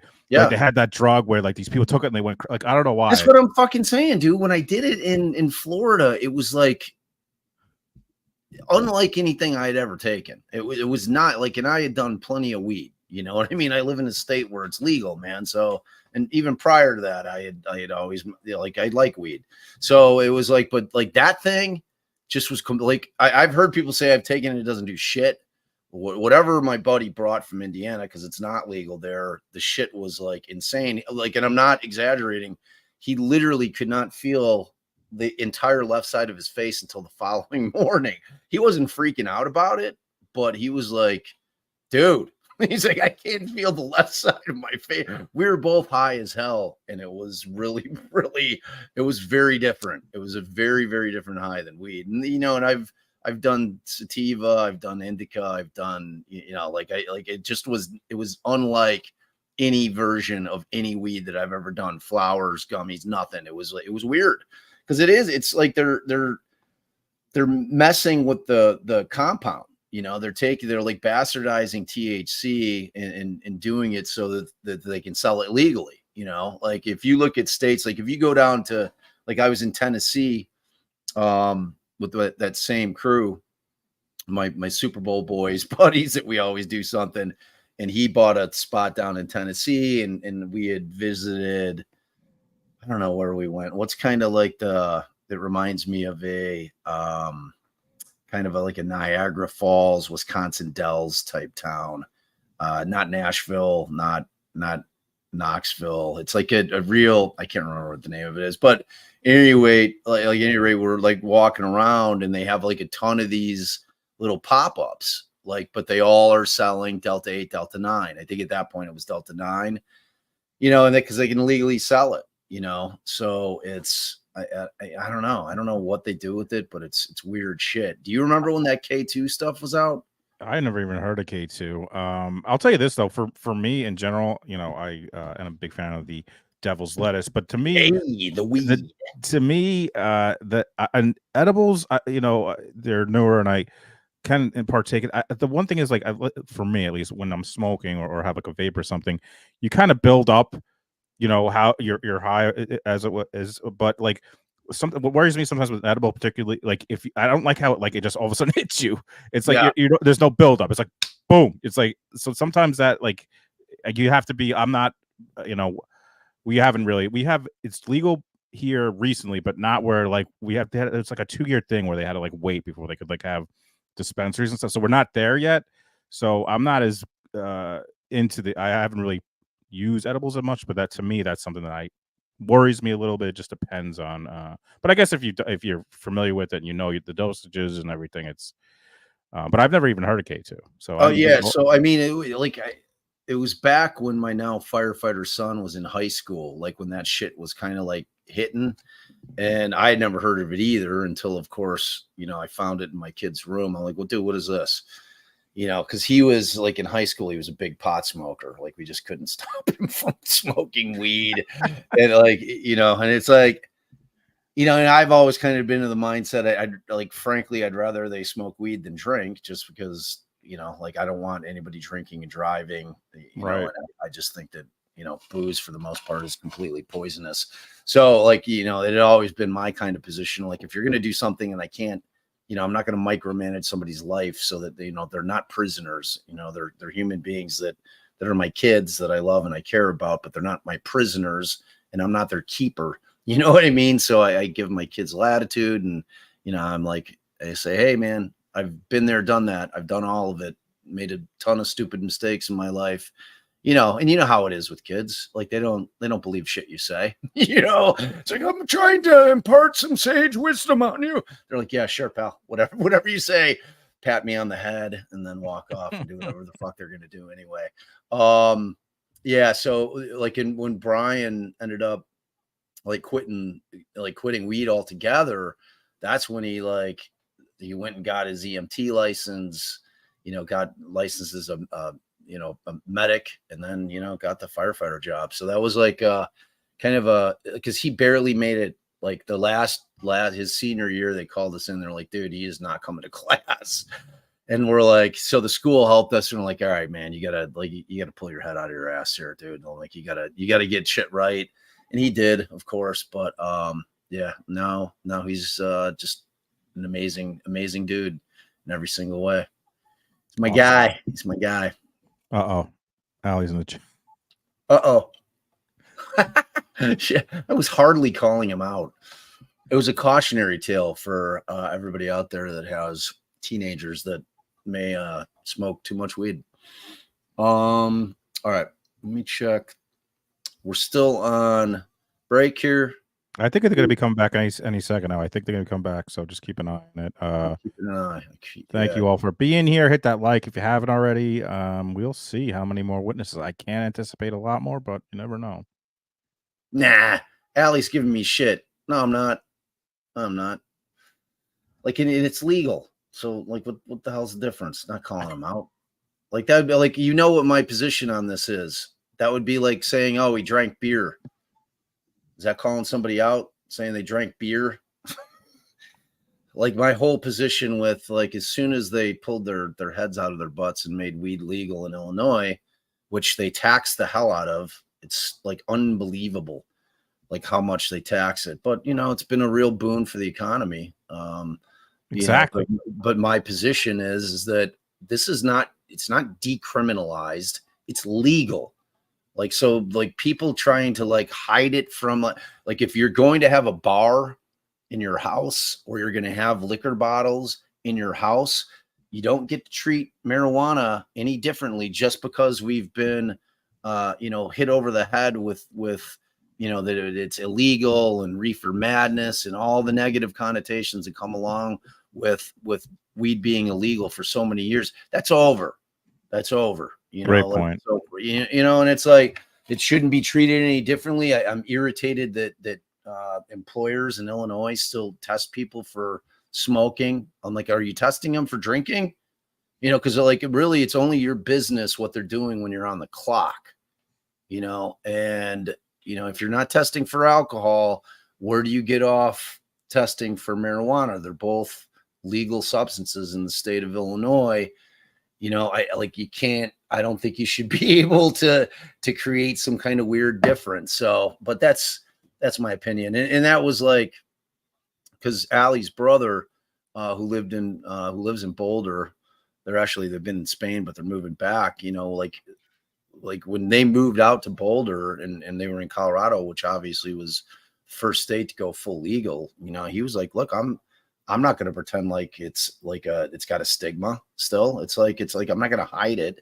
It's like, it's a legal substance. It's like, if you're going to, you know, always try to teach your kids, look, you know, cause like I've always taken the approach, and Allie was always kind of irritated by it, you know, in the sense that I was kind of more realistic about, you know, when kids they're in high school, they're going to experiment with things, you know, when they're out with their friends and they're going out to parties. I was always in the position, I'm like, look, I'm not going to pretend like that's not happening. Instead, I'm going to try to get in front of it and just say, look, you know, I realize that you're probably going to be out drinking with your friends. I don't give a shit if it's 4 a.m. Mom and I will come get you. Just don't ever get behind the wheel of a car.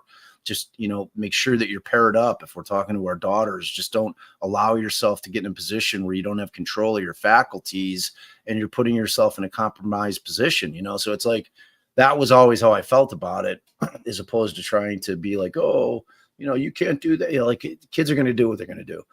And they're learning how to become adults, you know, and that's part of it. Some kids, you know, they'll take marijuana and they'll hate it, you know, and then they're off of it for the rest of their life. Some will take it and they're like, this is amazing. You know, same with alcohol, you know, and to me, the alcohol is just like, oh, Jesus, like who wants to be hungover? Yeah. Like, I mean, you get high as hell and feel great the next morning. You get hammered, you feel like a bag of shit. You know? But welcome, Raquel is a new subscriber, first time live. Welcome. We're so happy to have you. What's that one song that's? I mean, is it? It has to be. She's talking about. I think she's talking about the. Smoke weed every day. It's isn't that the Dr. Dre and Eminem and Exhibit song, or am I thinking of the wrong one? No, that sounds right. Or you know, it's got to be Snoop. It's got to be the Dizzle has to be involved. Yeah, I think he's in it too. Yeah, I think you're right. I mean, in terms of like the weed advocates, I mean, no one was bigger than Cypress and Snoop Dogg. I mean, those two guys were really on the front end. Oh, Bob, you got the thing up? There's some movement. Oh, we got movement. I'm bringing it up. Judge doesn't have an inside voice. Is almost ready to go. He's got a loud voice. All right, so let me see. Let me bring it back up. All righty. There's got to be a way I could just flip between the two, right? I don't know. There you go. All right. Let's see if we're. It says we're live now. All right. There he is. Judge Yeller. Hey, old Yeller. The next episode. Yes. Helena, thank you. What'd you say? The song, next episode. I think oh, yes, exactly. Helena Handbasket. Helena Handbasket. That's like that. That's the genius of that handle, because it could definitely be Helena, but like when she uses handbasket, you know it's Helena. I'm assuming. I mean, it makes more sense that way. Yeah, Riders on the storm. It's a great song. Jay, challenge. Pronounce that. Do it. Let's get Steve-O. Where's Steve-O when we need him? It's Detective Madchen. Oh, Madchen. I don't know. That sounds right to me. That sounds right. It's a good job there, man. Real good job there. Wait till they respond and say that's not how it. Yeah. All right, let's see. Okay, so we still do not have sound, in case you guys are wondering. It's not me. It's not me butchering tech. It's wait, what? They legalized medical marijuana in Kentucky, but you're not allowed to smoke it. Does that mean so they could just have edibles? Is that what that means? Or What? Yeah, can you eat edibles? Elaborate, Spitfire. Tell us more. You've got our interest. Our interest is piqued. Sounds fascinating. Debbie coming in with a $5 super sticker. Thank you, Debbie.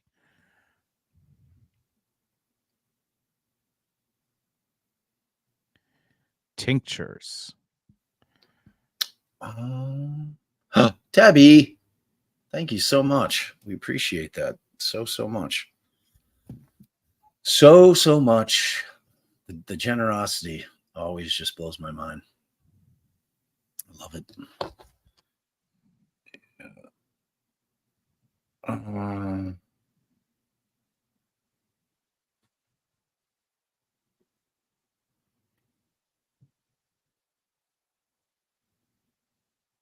No, we are not. We are not in the witness box inquiring. Although it does look like that.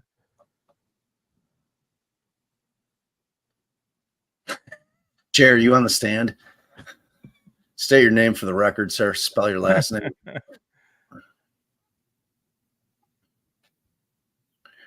So one of the things that Jay and I were discussing, if this trial ends up wrapping today, meaning that state's case in chief is done, defense goes, whatever they're going to put on, and they wrap, do closings. We were thinking in anticipation of Black Swan trial that Jay and I will do a primer tomorrow, which we think would be cool. Just kind of give you guys some background. Jay made me aware that there are a couple pretrial hearings in that we thought might be cool to dig into. It's always better to go into a trial having like kind of a baseline understanding of what it's all about. So we'll keep you posted on that, and obviously we'll play this by ear as it goes. Like I can't imagine how much more they have. Honestly, I'm still trying to figure out who this new witness is. I know. Who the hell are they calling right now? I mean, we got the prints on the Hatchet. We've got. I mean, I don't know what else. I'm trying to think who else they could put up. Tina, thank you so much. Gifted 1 DD podcast membership. Thank you, Tina. Appreciate you so much. Oh, and look who got it. Nice. Yeah, hell in a handbasket. Welcome to the fam. Aw, family hug. Love it. Is Allie on here? Aw, family hug. I could double up just to really get on her nerves. Yeah. She's not a fan of the family hug, Jay. I'll never understand it. Allie's not? No, she doesn't like it. But I did a poll, and it locked it in that the vast majority love family hugs. And there's a few that don't. But, for those folks, too bad. It's here to stay. Like, Allie won't even adopt the Dalahala. Like, when she reads off, I'm like, why do you have to be so obstinate? Like, why? Why are you being obstinate? Hey, Rachel K, welcome. Good to see you. Can you drive? Yeah, I can drive. I didn't take the other one. I just took. Hey, Shans. Are you sure? Yeah, I see him. Yeah. Babe has a little bit of a headache when we have bed weather here, so she is struggling with that. Aw. Like when it gets like thunderstorm season, and she does not. I just gave Shans a family hug right there too, and a little kiss on her forehead to make her feel better. Get in that room. Get in bed. Relax. Does that help though with terrible headaches? Not really. They're not really. She takes Imitrex, but that she tries to avoid it if she's a driver because that knocks her out. She also has this ice head thing. You put it in the freezer and you put it on your head. That doesn't help much either. That sucks. Sorry, Shans. We love you. Sending healing vibes. It's weird, man. I've been very fortunate to my entire adult life. I've never had issues, not only with migraines, but just headaches in general. Let me knock on wood so it stays that way. Oh wait, I get clusters, man. It's the and I started getting them in like college, and I'll get them every single day for like a month, 2 months, and then I haven't. I shouldn't even be talking about it now because I haven't had. I'll go years without them, and then I'm they'll saying come back. knock on wood right now so it doesn't happen. Like I know that's some superstition bullshit, but just do it. It'll make me feel better. Yeah, dude, I can't even like I've heard about those cluster headaches that are just like debilitating. Yeah, it's the only thing that works. Yeah, I see someone said it. Imitrex injection is the only thing that works for me. It's like this little thing I got stab in my leg, and then it takes like a little bit. But yeah, it sucks. But it's effective because I like there was. That's the only thing that works for me. I tried the pills, didn't do shit. I heard, you know what I heard is that psilocybin, like that they started using psilocybin, not like microdosing, not like where you're tripping balls. Right. Microdosing psilocybin has been very effective with cluster headaches. Like in so much so they like it was like my buddy's father suffered from them, and you know, like I was saying, like you were saying, they're debilitating, just like can't even function type shit. And like he had started to use psilocybin in microdoses and he's like, oh my God, it works. Cause he had tried everything and nothing had worked for him, to where he started like a support group to where like and at that point they were like kind of like hiding and illegally dosing microdoses of it, but it was like, it was working. So now he's like actually like nationally known. Like, and he has like seminars, like it's a real thing that apparently is very effective. I'm glad that it's something that is, you know, that they're experimenting with. I think that it doesn't have to be coming out of a pharmaceutical company. Like I've always been in kind of the mindset that there's probably a natural remedy for almost everything that ails us out there. You know, we may not have figured it out yet, but that there's always like a natural, not to say that I don't like, but I'm just not like I've never been a big pharmaceutical guy. Like I try to avoid taking anything ever, you know, it's just not my shit, especially things that like affect kind of my like mental equilibrium. I'm just not, they just kind of scare me, I guess, is probably the bigger thing, you know? Yeah, Taryn, it's legit. Like psilocybin, looked at like there's massive amounts of like legitimate scientific research that they're going into, like in terms of psilocybin. Like, and I'd suggest everybody watch the documentary called Fantastic Fungi. It'll blow your mind. Like mushrooms, like, and I'm not talking about like eating them, you know, as a culinary delight, which I love mushrooms, and mushrooms are one of those love or hate foods. Like either you love mushrooms or you detest them as the grossest, slimiest fungi shit that you've ever put in your mouth. So like there is no in between. I've never met anybody who's like, you know what? Yeah, those are okay. You know, like they're all right. It's like, nah, I can't thanks, babe. Whoa. It's a giant coffee. Well, some of your ice melted. Thank you. Did you get the egg pucks? I got nothing. I was in a rush because I had to get on Zoom for it. It's all right. It's a thought that counts. And I What are the appreciate egg pucks? Yeah, those little weird egg pucks they sell at Starbucks. They're like this big. Oh, those are good. I tried them for the first time the other day. Like there's bacon in them. I like those. Yeah, those are good, man. I put a little sriracha on them because they are like, that's the one thing that they'll have. And I love sriracha. So they actually have little packets of sriracha at the Starbucks. So I'm kind of a fan of them. You really need like 6 of them though. They're very small. Yes, they are. They're very, very small. They're bite size. Like they're one of those things you could pop in your, you know, I try to like spread them out. Oh, I'm going to take a small bite. But they're egg bites, Bob. They're not, people are saying egg bites. Yeah. Not pucks. Listen, they're always going to be egg pucks to me. So, you know, like if they knew how to market it, they would call them egg pucks because it's more fun to say. But yes, they are definitely egg bites. All right. I'm going to try to pour this coffee into my, Dizzy, you know, Dizzy just reminded me of an idea I had this morning. She says, can't wait to say, Can't wait to see what the AI description says about this stream. And I was thinking, like, Oh, I was going to ask you, how do I do that? yeah, I don't know how to do I don't have it. Like, I have not been, I know Taryn did that yesterday. I don't know.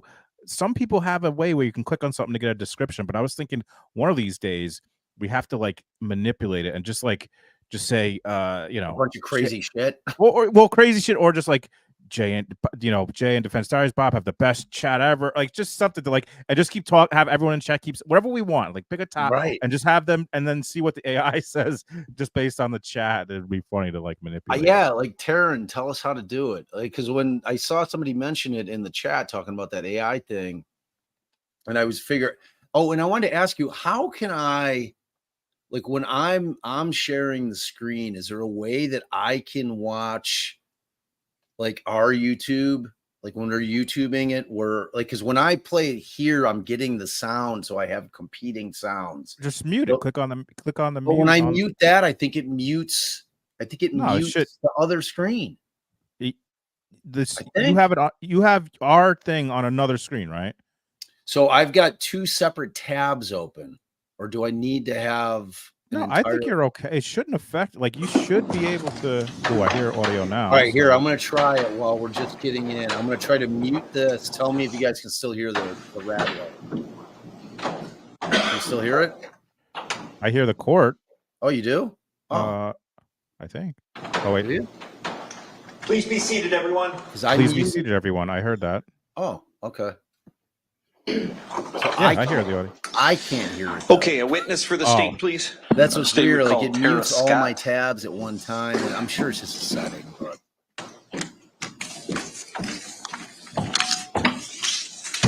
that's why I should wear the Do you headphones. swear or affirm that the testimony you give in this matter will be the truth, the whole truth, and nothing but the truth? I do. Go ahead and have a seat there. You're welcome, Brooklyn. State your name and spell it for the record, please. Tara, Tara, Scott, Scott. Well, that's an easy one. Go ahead, counsel. Thank you, Your Honor. What is your present occupation? I am a criminalist in the DNA section at the Iowa More DCI DNA? Crime Lab in Ankeny, Iowa. How long have you been there? I've been in this position since October of 2007. May I approach, Your Honor? Yes. So you have been marked as state. What's her name? I already got it. Can you tell me what that is? Tara Scott. This is my SOQ or Statement of Qualifications. Is that a complete and accurate representation of your education, training, and work experience? Yes. I'd move to admit Exhibit 36. Any objection? No objection. 36 is admitted. Could you explain just what it is that you do at the laboratory? So in the DNA casework section, we get evidence that is submitted by police agencies throughout the state. We look at that, we determine if we need to do any screening for body fluids, take samples for DNA, develop DNA profiles, and then compare those to any known DNA profiles that are submitted in that case, write a report to our findings, and then testify if necessary. Could you explain to the jury just exactly what DNA is? DNA stands for deoxyribonucleic acid. It is the unit of heredity that is in all cells that have a nucleus in your body. You inherit half your DNA from your mother, half your DNA from your father, and it is shown to be unique except in the case of identical twins. Where is DNA found? It is in the nucleus. The nuclear DNA that I test is found in the nucleus of the cells. So it's in blood, seminal fluid, saliva. And let me just Skin. add, How do you mitochondria is the examine powerhouse items of for the cell. DNA? Depending on the item and what I'm looking for, if I'm looking for a body fluid, I will do first a visual exam in natural light. If I can't see anything with that, we have alternate light sources that we can use to try to visualize DNA. And then we do a screening test, if applicable, and take a sample from it. How do you process DNA? So the cutting that we take or sample that we take, It goes into a tube, and then we do what's called an extraction, which gets the DNA out of the cells and into a solution. From that, we do what's called a quant that estimates the amount of DNA in the sample. And from that, we perform what's called an amplification that copies that DNA. And then we use a 3500 genetic analyzer to visualize that DNA profile. What areas of DNA do you test? There are currently 21 loci or locations on the DNA that we test. How do you compare DNA found on evidence to a specific individual? So we use the profile that we develop, and we also develop profiles from known blood or buccal samples. And then we make a comparison based on those two profiles to see if the alleles that are in each loci or location are the same or different. So on about January 30th of this year, did you receive items from the Dubuque Police Department for testing? I did. Did you in fact perform testing? I did. Did you author 2 separate reports concerning your testing? Yes. May I approach, Your Honor? Yes. Show you what's been marked, States Exhibit 37 and 38. Could you tell me what those documents are? 37 is the DNA report that was issued on March 4th of 2024. That is my initial report. Item 38, Exhibit 38 is a report I issued on April 3rd of 2024. Are these both true and accurate copies of your reports?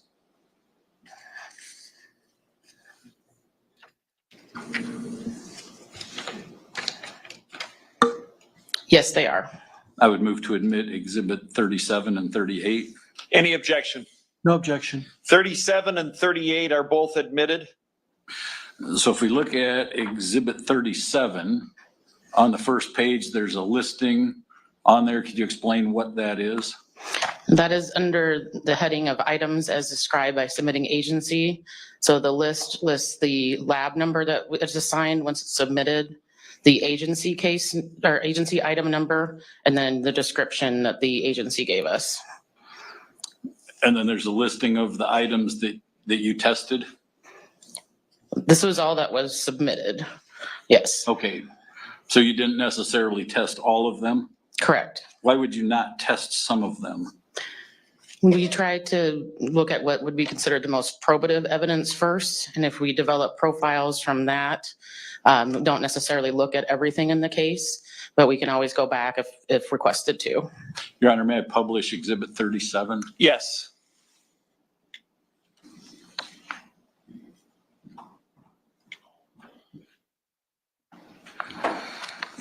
So of all those items, which ones did you test? Or should I start with which ones did you not? Let's see here. The ones that I did not examine at that time were the nasal swabs, the right-hand finger clippings, and left-hand finger clippings from Tyler Dazey. Those would be numbers 2, 3, and 4? Correct. And then if you go to the second page on your results of examination, that would explain that? Yes, on also on items 15 and 16, which were the right-hand fingernail scrapings and left-hand fingernail scrapings from Jennifer Dazey. Okay, you also did a sexual assault kit? Yes. And were there any findings there of significance?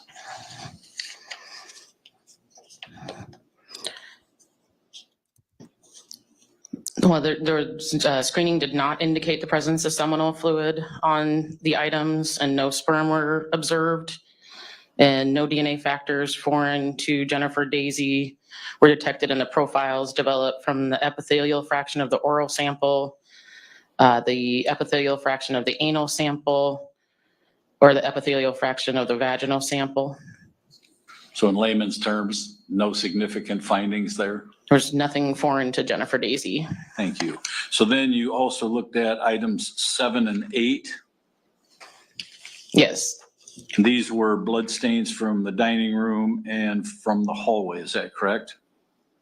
That's what they're labeled as, yes. What were your findings on those specimens? For item 7, screening indicated the presence of blood on the swabs from dining room, and the DNA profile developed matched the known DNA profile of Jennifer Dazey, and the probability of finding this profile in a population of unrelated individuals chosen at random would be less than 1 out of 310 octillion. So it's safe to say that the blood belonged to Jennifer Dazey. Unless she has an identical twin. And that would be the same for for number 8, 7 and 8 both? Yes, screening also indicated the presence of blood on the swabs from hallway floor, and the DNA profile developed matched the known of Jennifer Dazey with the same statistic. Okay, item number 9 was a swab from the bathroom sink. What were your findings on that? Screening indicated the presence of blood on the swabs from bathroom sink. The DNA profile developed indicated a mixture of 2 individuals, and due to the mixture complexity, no further interpretations can be made. Could you explain a little bit about what the mixture and complexity mean as it pertains to DNA? So when I said you get half your DNA from your mother and half your DNA from your father, so you have 1 or 2 alleles at each location. When you have multiple people, you will see 3 or 4 alleles at each location. When there is not enough difference in the contributors, so if they're about equal or if there's a very low amount, you'll be able to see that you have multiple people, but you won't be able to separate the 2 profiles out. So in other words, there was DNA there, there was just a mix and you couldn't pull out any individual people, right? Correct. Okay, let's look at item number 10, the hatchet. What were your findings on that? Screening did not indicate the presence of blood on 2 stains on the blade and head of the hatchet. But screening indicated the presence of blood on 3 areas on the handle of the hatchet. Did you do that screening for blood or did someone else? I did. Oh, when you handled the hatchet, what condition was it in? I'm not, it was. Did it appear to have been cleaned or scrubbed or washed? Not that was obvious, no. Were there, cakes of mud or dirt or anything on it? Not that I recall. Did you find blood on the handle? Yes. What were your determinations on that? Well, I took 1 sample at this time from 1 of the areas, and the DNA factors detected were too weak for conclusive interpretation. And again, meaning to lay people? There's some DNA on there, but there's not enough to determine a profile that is strong enough for comparison. Okay. Item number 11, you took sample from the bathtub drain. What was your findings there? Screening indicated the presence of blood on the swabs from bathroom tub drain. The DNA profile developed indicated a mixture of 2 individuals. The profile of the major contributor was consistent with the known DNA profile of Tyler Dazey. The probability of finding this profile in a population of unrelated individuals chosen at random would be less than 1 out of 130 septillion. The additional factors present were insufficient to determine the profile of the minor contributor. Did you find evidence of blood in the sample that you took from the bathtub drain? Screening indicated the presence of blood on those swabs, yes. Was there any testing done to determine whether that was human, animal, or other type of blood? No, the only thing I did at this time was the DNA testing after that. Okay, so the DNA testing that you did, you found DNA, but that didn't necessarily come from the blood, did it? It's possible it came from another source, yes. So if someone took a shower and shed skin or hair or any other things, that could give up DNA as well, is that right? Yes. How does DNA degrade? So with cleaning products, again, for example, in our lab, we use either alcohol or bleach, a 10% bleach solution to clean between cases and clean our racks and stuff that we put samples in. So that would degrade UV light. So that any other cleaning products and sometimes time, heat, they can all degrade DNA. If a person had taken a shower recently, would you think there'd be a better probability of finding DNA as opposed to someone who took a shower a week before in that same tub? Yes. All right, let's look at number 12 and 13. We might as well do them together. Those are blood spatters. What were your findings on those? So for number 12 and 13, screening indicated the presence of blood on the swabs from jewelry box and bedroom wall. The DNA profiles developed matched the known DNA profile of Jennifer Dazey, and the probability of finding this profile in a population of unrelated individuals chosen at random would be less than 1 out of 310 octillion. So when you get those samples, there may be DNA in a house, for instance, on the wall of someone, right? That's possible, yes. And if you have blood on there and you take that sample, is the likelihood of the DNA being in the blood higher than the DNA that would just be pre-existing on the wall before the blood was there? Yes. All right, I'll be back. So Go it make would some be egg bucks. very unlikely to take a sample of blood and find that the primary contributor was the person whose DNA was on the wall to begin with, if that makes sense. Yes, I think it would be more likely in this for blood on a wall when you take a sample for the DNA profile, especially a single source, to be from the blood as opposed to background DNA that's on the wall. So the blood would be the primary one, as you've been talking about, right? Yes. And there may be other DNA mixed in, but it's going to be minimal. In most circumstances, yes. All right, let's look at Exhibit 38. Yes. May I publish Exhibit 38 here? Yes. And again, on this one, we've got 4 items listed. Did you test all 4 of those? I did. And this was a follow-up testing? Yes. You did later? Why did you do a follow-up testing? I spoke with somebody from the Butte Police Department and they requested additional testing. Okay, so let's look at 3 and 4. What were those? 3, the screening did not indicate the presence of blood on the right-hand fingernail clippings from Tyler Dazey, and the DNA factors detected from swabs of the right-hand fingernail clippings from Tyler Dazey were too weak for conclusive interpretation. That would not be uncommon, would it? No. In taking fingernail clippings? That's not uncommon, no. How about item number 10?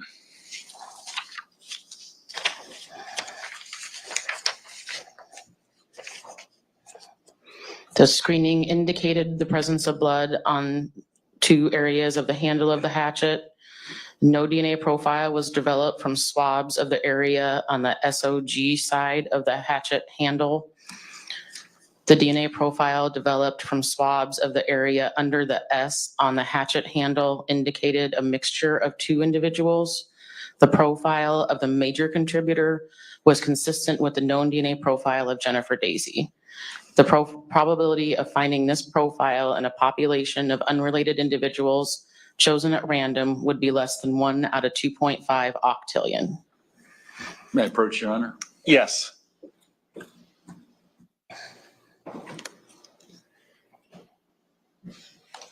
And you what's been marked Exhibit 14.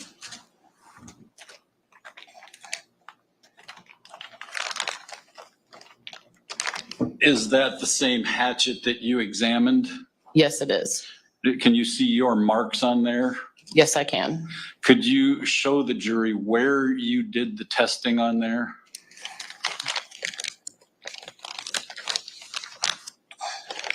So, on this side, under the blade side on the handle, is where you can see I've circled it and I have 10.1 listed. 10.2 is adjacent to that on the adjacent side of the handle. And then 10.3 is a small stain here under where it says the SOG here on the towards the bottom half of the handle. And that's where I circled and tested that area. So when you say under the S, that means below it on the handle, not actually under it. Correct. So your findings on 2 of those did not show any DNA, or you couldn't get a profile, is that right? Or am I misreading that? Yes.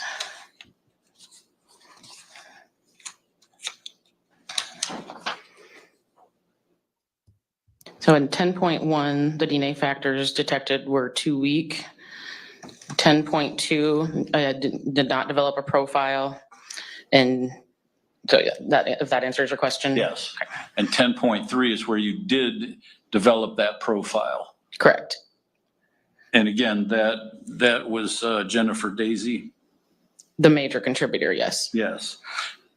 And you had another individual there, but that was not enough to develop the profile, is that right? Right. There is one additional factor present that was insufficient to determine the profile of the minor contributor. Did you take swabs of the blade of that hatchet at some point? Yes. What did you find from that? Screening did not indicate the presence of blood on the blade of the hatchet, and the DNA factors detected from swabs of the blade of the hatchet were too weak for conclusive interpretation. Could that be that there may have been blood on there which had been scrubbed or wiped away and left some DNA, but not enough to make a profile? That's possible. Did you find any actual blood on that weapon when you tested it? The 3 areas that screen positive for the presence of blood. But that wasn't visible to the naked eye, was it? No, they were small and dilute stains. Yeah, so you had to test for that just to pull it out of there? Would it be safe to say that this weapon had been cleaned of blood at some point, leaving only that little bit of residue behind? That's outside my area of expertise. Fair enough.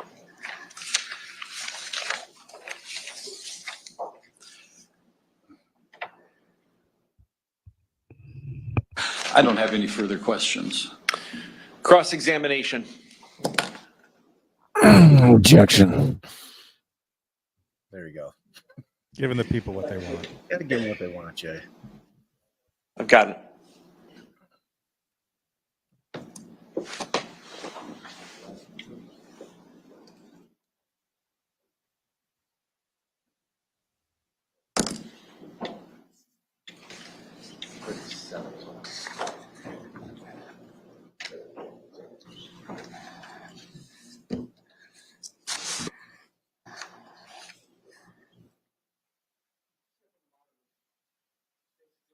$37? Yes. Now, and you just testified about that in some detail, didn't you? Yes. Okay. So let's talk a little bit about a few of these things.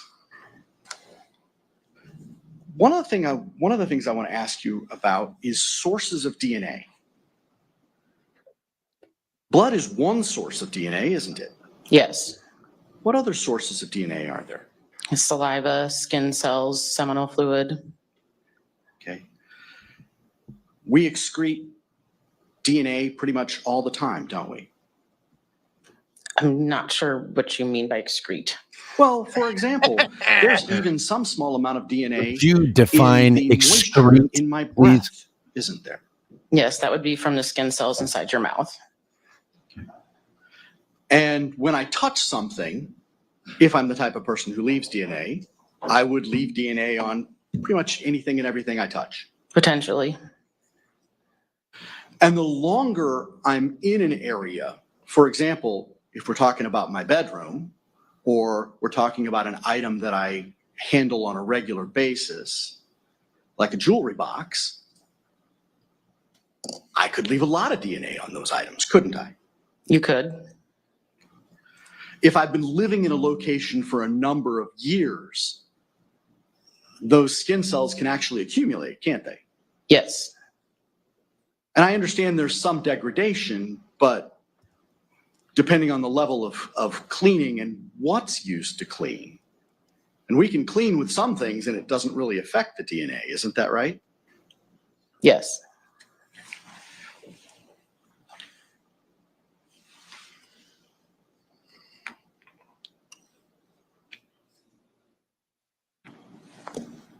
Now, let's talk about a few of the items up here. I understand that initially you did not test items 2, 3, and 4. Is that right? Correct. Okay, so we'll talk about those when we get over to State's Exhibit 38. The first thing I want to talk about is item number 7. Now, this is reported as being a swab from a possible blood stain in the dining room. Yes. Okay. And I believe we heard, well, I believe on direct examination, you testified that you were able to develop a DNA profile from that? Yes. And that the swab tested positive for blood. Is that right? Screening indicated the presence of blood. Yes. And I just want to make sure that I heard you correctly. Did you say that that was Jennifer Dazey's blood? I did not.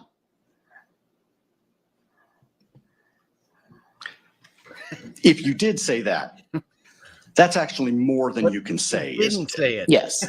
Okay. You can't say that that's Jennifer Dazey's blood, can you? No, I can only say that the profile developed from that swab matches her. Wait, are we? Okay. And that's Jennifer for a Dazey couple of wasn't different brutally reasons. murdered? Number one, Are we? What? did Oh. you test item 7 to determine if it was human or animal blood? I did not do that test. No. Were you aware that there was animal blood in the area? Oh, Jesus. Yes. Okay. But you didn't test to determine whether or not the blood stain in item 7 was human or animal blood. Correct. I did not. And as I understand it, when you swab an area, especially if it's wet, for example, if I touch a table and I walk away, but if I get that wet with something and I swab it then, doesn't that actually increase the number of skin cells and stuff that I'm going to pull off of that item that I'm swabbing? That she wasn't killed with the hatchet? Potentially, if I there's skin can't tell cells what he's there. trying to do. Okay. Hold on 1 second. I just want you to hear this. Everything that guy just said is bullshit. You remember that. You remember Perfect. that. Yeah, let's go. If there's DNA, touch DNA on that item, and I then moisten it a little bit, and then I swab it, I'm going to get the moisture, but I'm also going to get the touch DNA, aren't I? You could potentially, if there's some there, yes. Okay.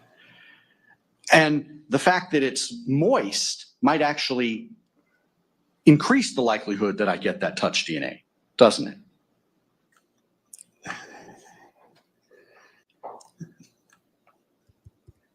I'm not sure how to answer that question. Well, let me ask you this. Do you know if the DNA profile that you detected, and I understand it was Jennifer Dazey's DNA to the 310 octillion or something like that. Is that right? The statistic, yes. Okay. Do you know whether or not that DNA came from the blood, or did it come from skin cells or touch DNA that was located in that same area that was swabbed? That cannot be determined.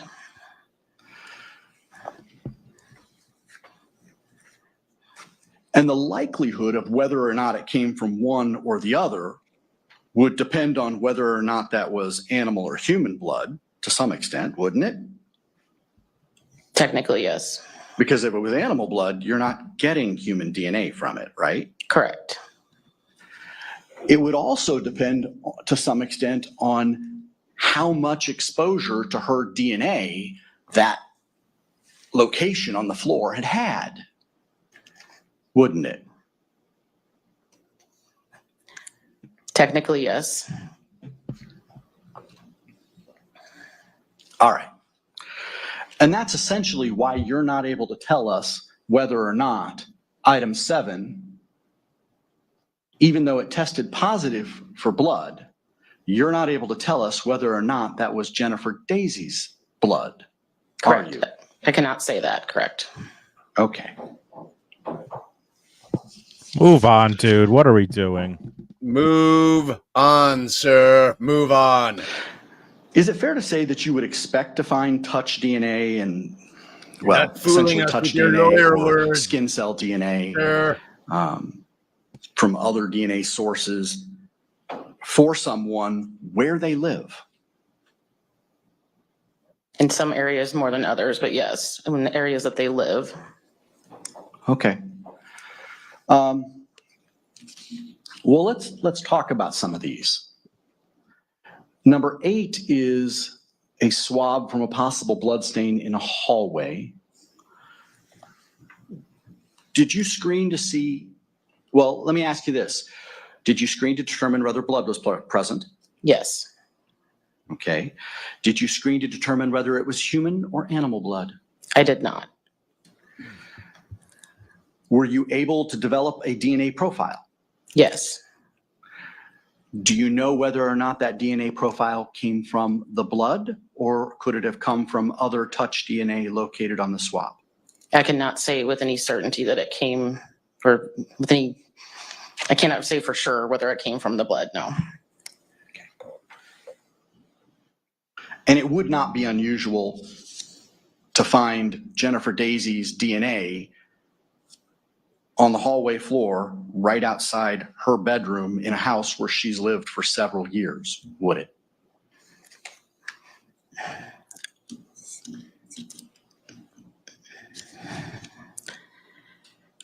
On a general floor in a house, I would not necessarily expect to find that a large amount of DNA.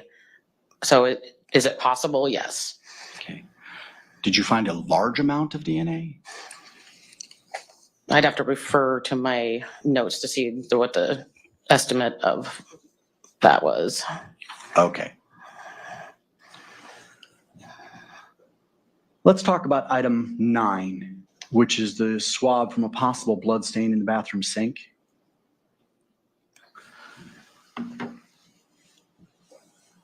Did you screen that swab for blood?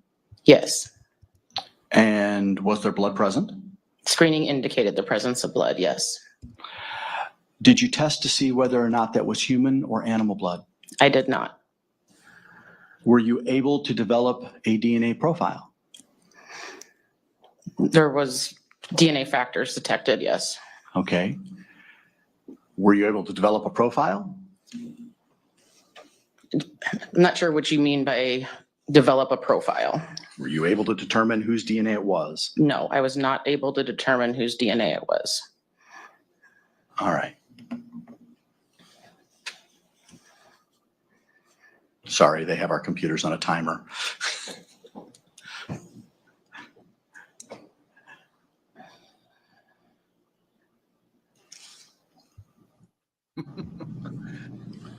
With regards to, we'll skip item 10 because for the moment, with regards to item 11, that's the swab from around the bathtub drain. And I think you testified about that. It's on direct examination? Yes.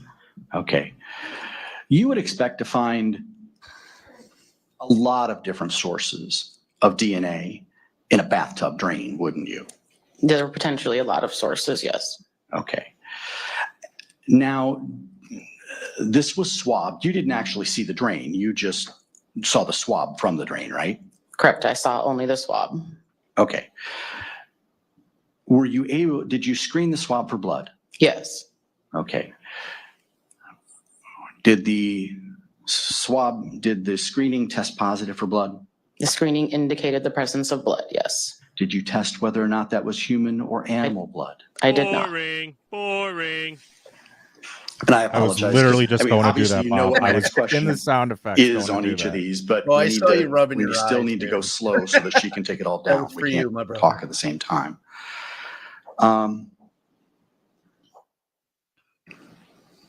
Were you able to develop a DNA profile? Yes. All right, so secrete. And whose squeaks DNA in. profile were you able to develop? There was a mixture of DNA on this, like and the arrow profile of the margin. major contributor was consistent with the known of Tyler Dazey. Now,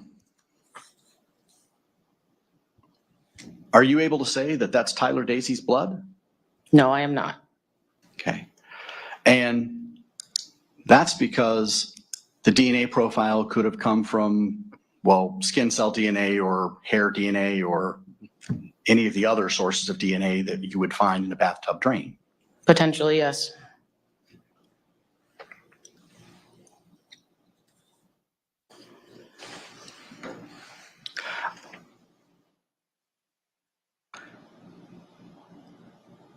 And you would expect to think find somebody's DNA in the bathtub drain where they tend to bathe, wouldn't you? I would say it was not be an unexpected finding to find their DNA there. Okay. Item number 12. This is an interesting one. Item number 12 is a swab from possible blood stain on the top of the jewelry box in the bedroom. Is that right? That's what it was listed as, yes. Okay. You didn't actually see this jewelry box. You just saw the swab. Correct. I only saw the swab. Did you screen the swab for blood? I did. And did it test positive for blood? Screening indicated the presence of blood on the swabs from jewelry box. Did you test to see whether it was human or animal blood? I did not. Were you able to develop a DNA profile from the swab? Yes. And whose DNA profile were you able to develop from the swab? The DNA profile developed matched the known of Jennifer Dazey. Now, and this may seem silly, but you're not actually able to say that that DNA profile came from the blood, are you? No, I cannot say that. So you can't actually even say that that's Jennifer Dazey's blood, can you? I cannot say that.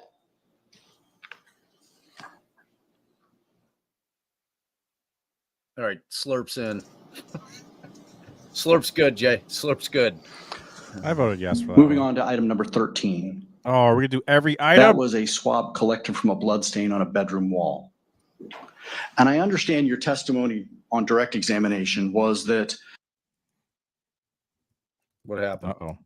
Uh-oh. Wasn't me. Wasn't me, I don't think. Hold on. Let me double check there. I might have hit a thing. No, I don't, it wasn't me. An unexpected finding either. Okay. Was item number 13 tested to determine whether or not there was blood present? Yes, it was. And what was the result of the test? Screening indicated the presence of blood on the swabs from bedroom wall. Did you test to see whether or not it was animal or human blood? No, I did not. Were you able to develop a DNA profile from the swab? Yes, I was. And as I understand it, that was Jennifer Dazey's DNA. Correct. Are you able to tell us whether or not that DNA came from the blood on the swab, or did it come, or could it have come from other sources of touch DNA on the swab? I cannot say. So you're not able to actually tell us whether or not that blood is Jennifer Dazey's blood either? I cannot say that.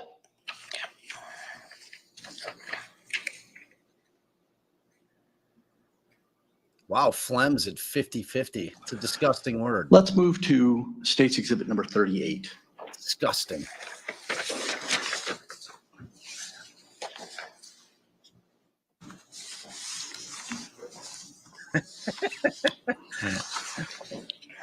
And I put that up tremendous amount of there on the hitting screen that for takes you as place well. in baseball, Eagle Mama. The state didn't really talk about this one, but I think I want to talk about it just to emphasize the point. Wow. Item number 50-50 on 2, phlegm. that was Oh, a death nasal match right swab collected actually from Tyler Dazey, wasn't it? That's what it was listed as, yes. Okay. And you would expect to find Tyler Dazey's Redheaded, DNA just focus in on his the nose, poles. wouldn't you? Yes. Ooh, It would be seepage is a good in one, the right? mucus in his nose. He's got hair in his nose. I mean, Ooh, all those gurgle. different Gurgle's sources. a good one too. Mucus and skin cells, one. yes. Okay. Smegma is amazing. Now, when you tested that, One of my did you test it for the presence of blood? Smegma. I did. Dick cheese, also known as dick cheese. Did it test positive for blood? Screening indicated the presence of blood on the nasal swabs from Tyler Dazey. Sorry, Okay. Sheila. Did you test that to determine whether or not it was human or animal blood? I did not.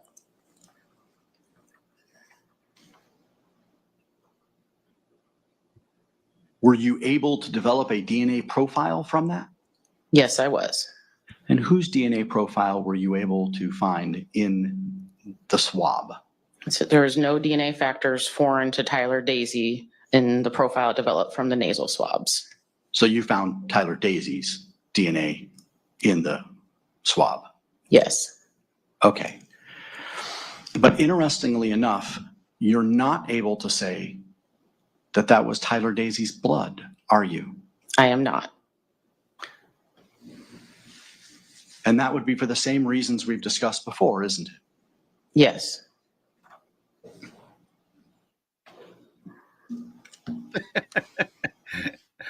Smegma. Flatulation. Let's talk about. I think flatulation is a great word, but I love Item all 10. fart words and jokes. All right. I understand that you screened two additional, item 10, you initially screened one area. Is that right? Yes, Blair. I initially Smegma, screened 3 also known areas. as dick cheese. Okay. Actually, on the handle only. Right. Okay, so there's 3 areas on the handle that I screened initially. When I look back at when you screened those 3 areas initially, what did you find in your report dated March 4th? Screening indicated the presence of blood on 3 areas of the handle of the hatchet. Okay. As I understand it, at that time, you only tested one for DNA? Correct. Okay. Oh, Miss And that would be Tina the one knows. that's She marked knows on the all hatchet about as Fromunda. 10.1? Fromunda Yes. cheese. Okay. Did you find any DNA factors at that time? Yes. Were you able to develop a DNA profile? The DNA factors were too weak for conclusive interpretation.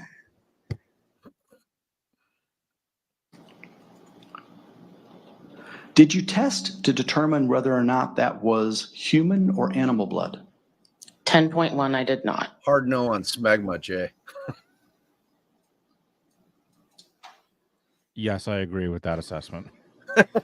And I think you said that you. All right, this one's not quite as controversial, but I think many people hate the use of this word. Also tested the blade and Almost head of the hatchet? archaic. I like to use it occasionally just to shock people. Correct.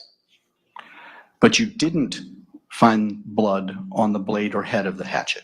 Yes, screening did not indicate the presence of blood on blade and head of the hatchet.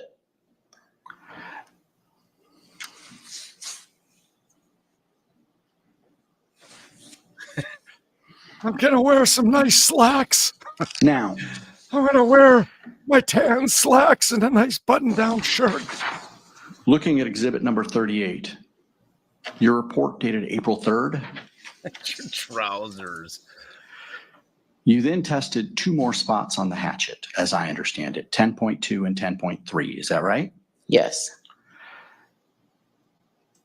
Now, as I understand it, these 2 areas had already tested positive for the presence of blood? Yes, screening indicated the presence of blood on those 2 areas. Oh, Did you Jay. test to determine whether or not it was animal or human blood? Yes, Okay. And what were you able to determine? it was human blood. All right. The screening test indicated. For both 10.2 and 10.3? Yes. Britches. All right. And were you able to develop, as I understand it, a DNA profile on only 10.3? Yes. And that was the DNA profile of Jennifer Dazey? All right, Slack's good to go. The major contributor was, yes. Good to know. Okay. And there was a minor contributor who wasn't identifiable? Correct.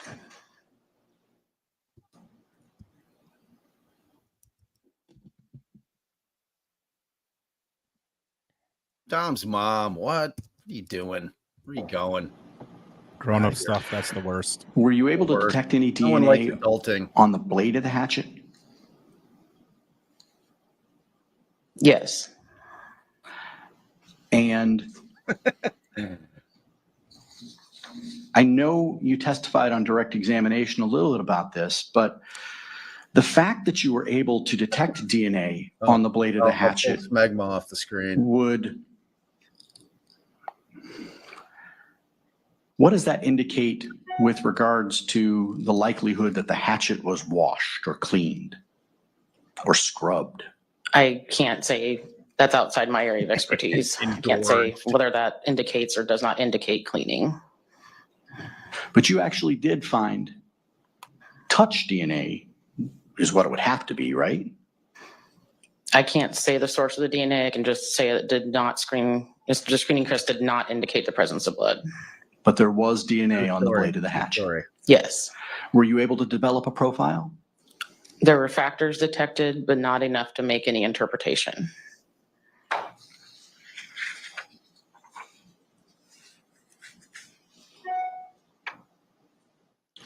With regards to the DNA profile that you developed on 10.3, all right, are you able to say definitively that that came from the blood? No. So you're not able to say whether or not that was Jennifer Dazey's blood? I cannot say that. Throbbing's a keeper, as it should be. As it should be.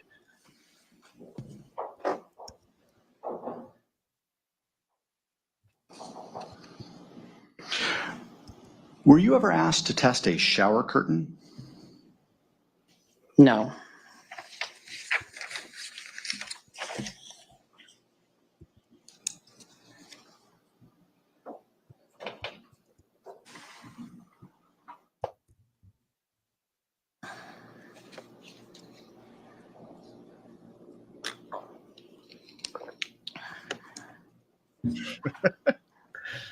That's what we call them in my house. Nothing further. I'm walking around in my manties. Mr. Nelson? Thank you, Your I Honor. love it. How You're are a people voting scientist, no aren't on you? that? Yes. What? Outrageous. You can't say much of anything in the scientific world with absolute certainty, can you? No. So when you're answering these questions Better today turn around. about certainty, that's sort of where you're coming from, isn't it? Yes. Absolute certainty. But in many cases, you can say there's a very high likelihood, couldn't you? Yes. So if you take swabs of blood off the floor and off of the jewelry box in the wall, it is possible to get other DNA, correct? Correct. But isn't blood usually swabbed because it's a very good source of DNA?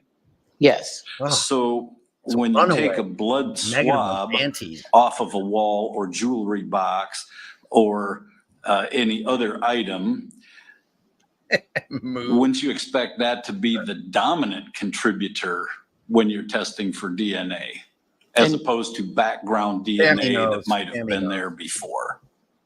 In most cases, yes. When you do a blood screen, that's just a test for blood or not blood, isn't it? Correct. And for the most part, it doesn't test for human or animal. It's just blood, right? For those screening tests, it's just whether or not it is blood. If you tested animal blood, would you expect to find animal DNA? With the testing that I do, we only detect human DNA. So if it were animal blood, you wouldn't Exactly, Lee. detect anything You know. based on your testing, correct? I would not get a profile from animal blood with the testing that I do. All right, listen, I'm going to pause this because you guys have. If you I'm had animal incredibly, blood, incredibly disappointed. and you're probably not going to get a DNA Mantis didn't make the cut. Incredibly disappointed. That's some a classic. bullshit. Some And bullshit. I hope the AI description is Bob is incredibly disappointed that people don't like mantis or something. Whoever has the AI thing, do it now. I mean, that is like it's the revenge for men calling women's underwear panties for all those years, which I know that women hate. Like what? Like I can't. I'm stunned that Mantis was shut down. Women hate profile panties. of Oh my God, Jay! What? I didn't know Women that. are disgusted by the word. Why? What's the big panty. deal? Panties. I tell them, girls, ladies, let Jay know. Let Jay know what's up with panties in the chat. Dazey from that, are you? It would not come from animal blood if it was her profile, correct? Thank you. I don't have anything further. Mr. Blair? That's kind of a misleading question, though, isn't it? Oh, Because the swab doesn't just have the blood on it, does it? God. I don't know what the swab has on it, besides that it's screened positive for blood. Right. And if it is animal blood and you detect human DNA, that human DNA would have had to have come from some other source, right?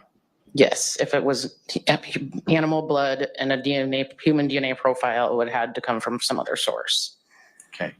So when you say that blood is a dominant contributor for human DNA, only human blood is a dominant contributor for human DNA. Yes. And that's the problem, is that if you haven't determined whether or not it's human or animal blood, you don't know whether or not the human DNA came from the blood or from some other source of DNA. I can't say with certainty that a profile from blood swab does not have any other sources of DNA in it.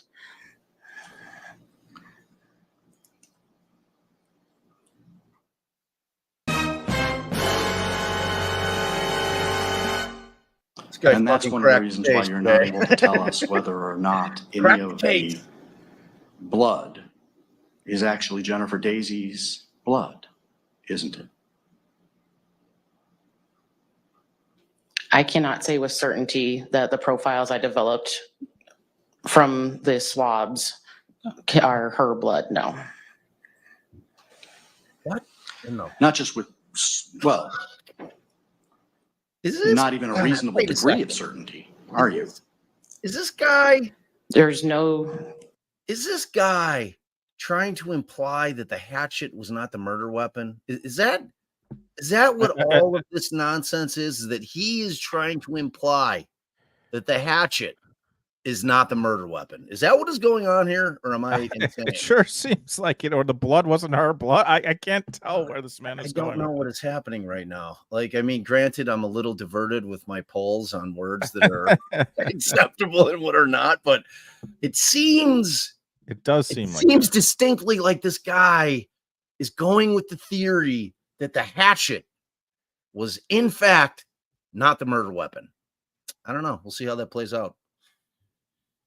statistic or studies that I'm aware of that have tried to determine a number to put to that or a degree of certainty.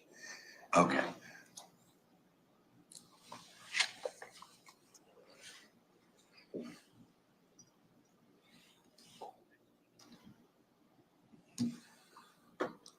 Nothing further.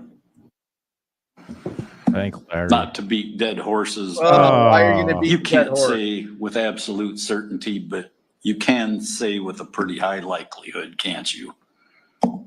Yes, we do use known blood samples taken from a person to develop known profiles. So I know that you can get DNA from blood and the white blood cells that are in blood. I can't give a real number or certainty to if it was another source. Thank you. Nothing further. Sound good? Yes, sir! Okay, thank you, ma'am. You're free to go. Thank you. I'm telling you. Finally,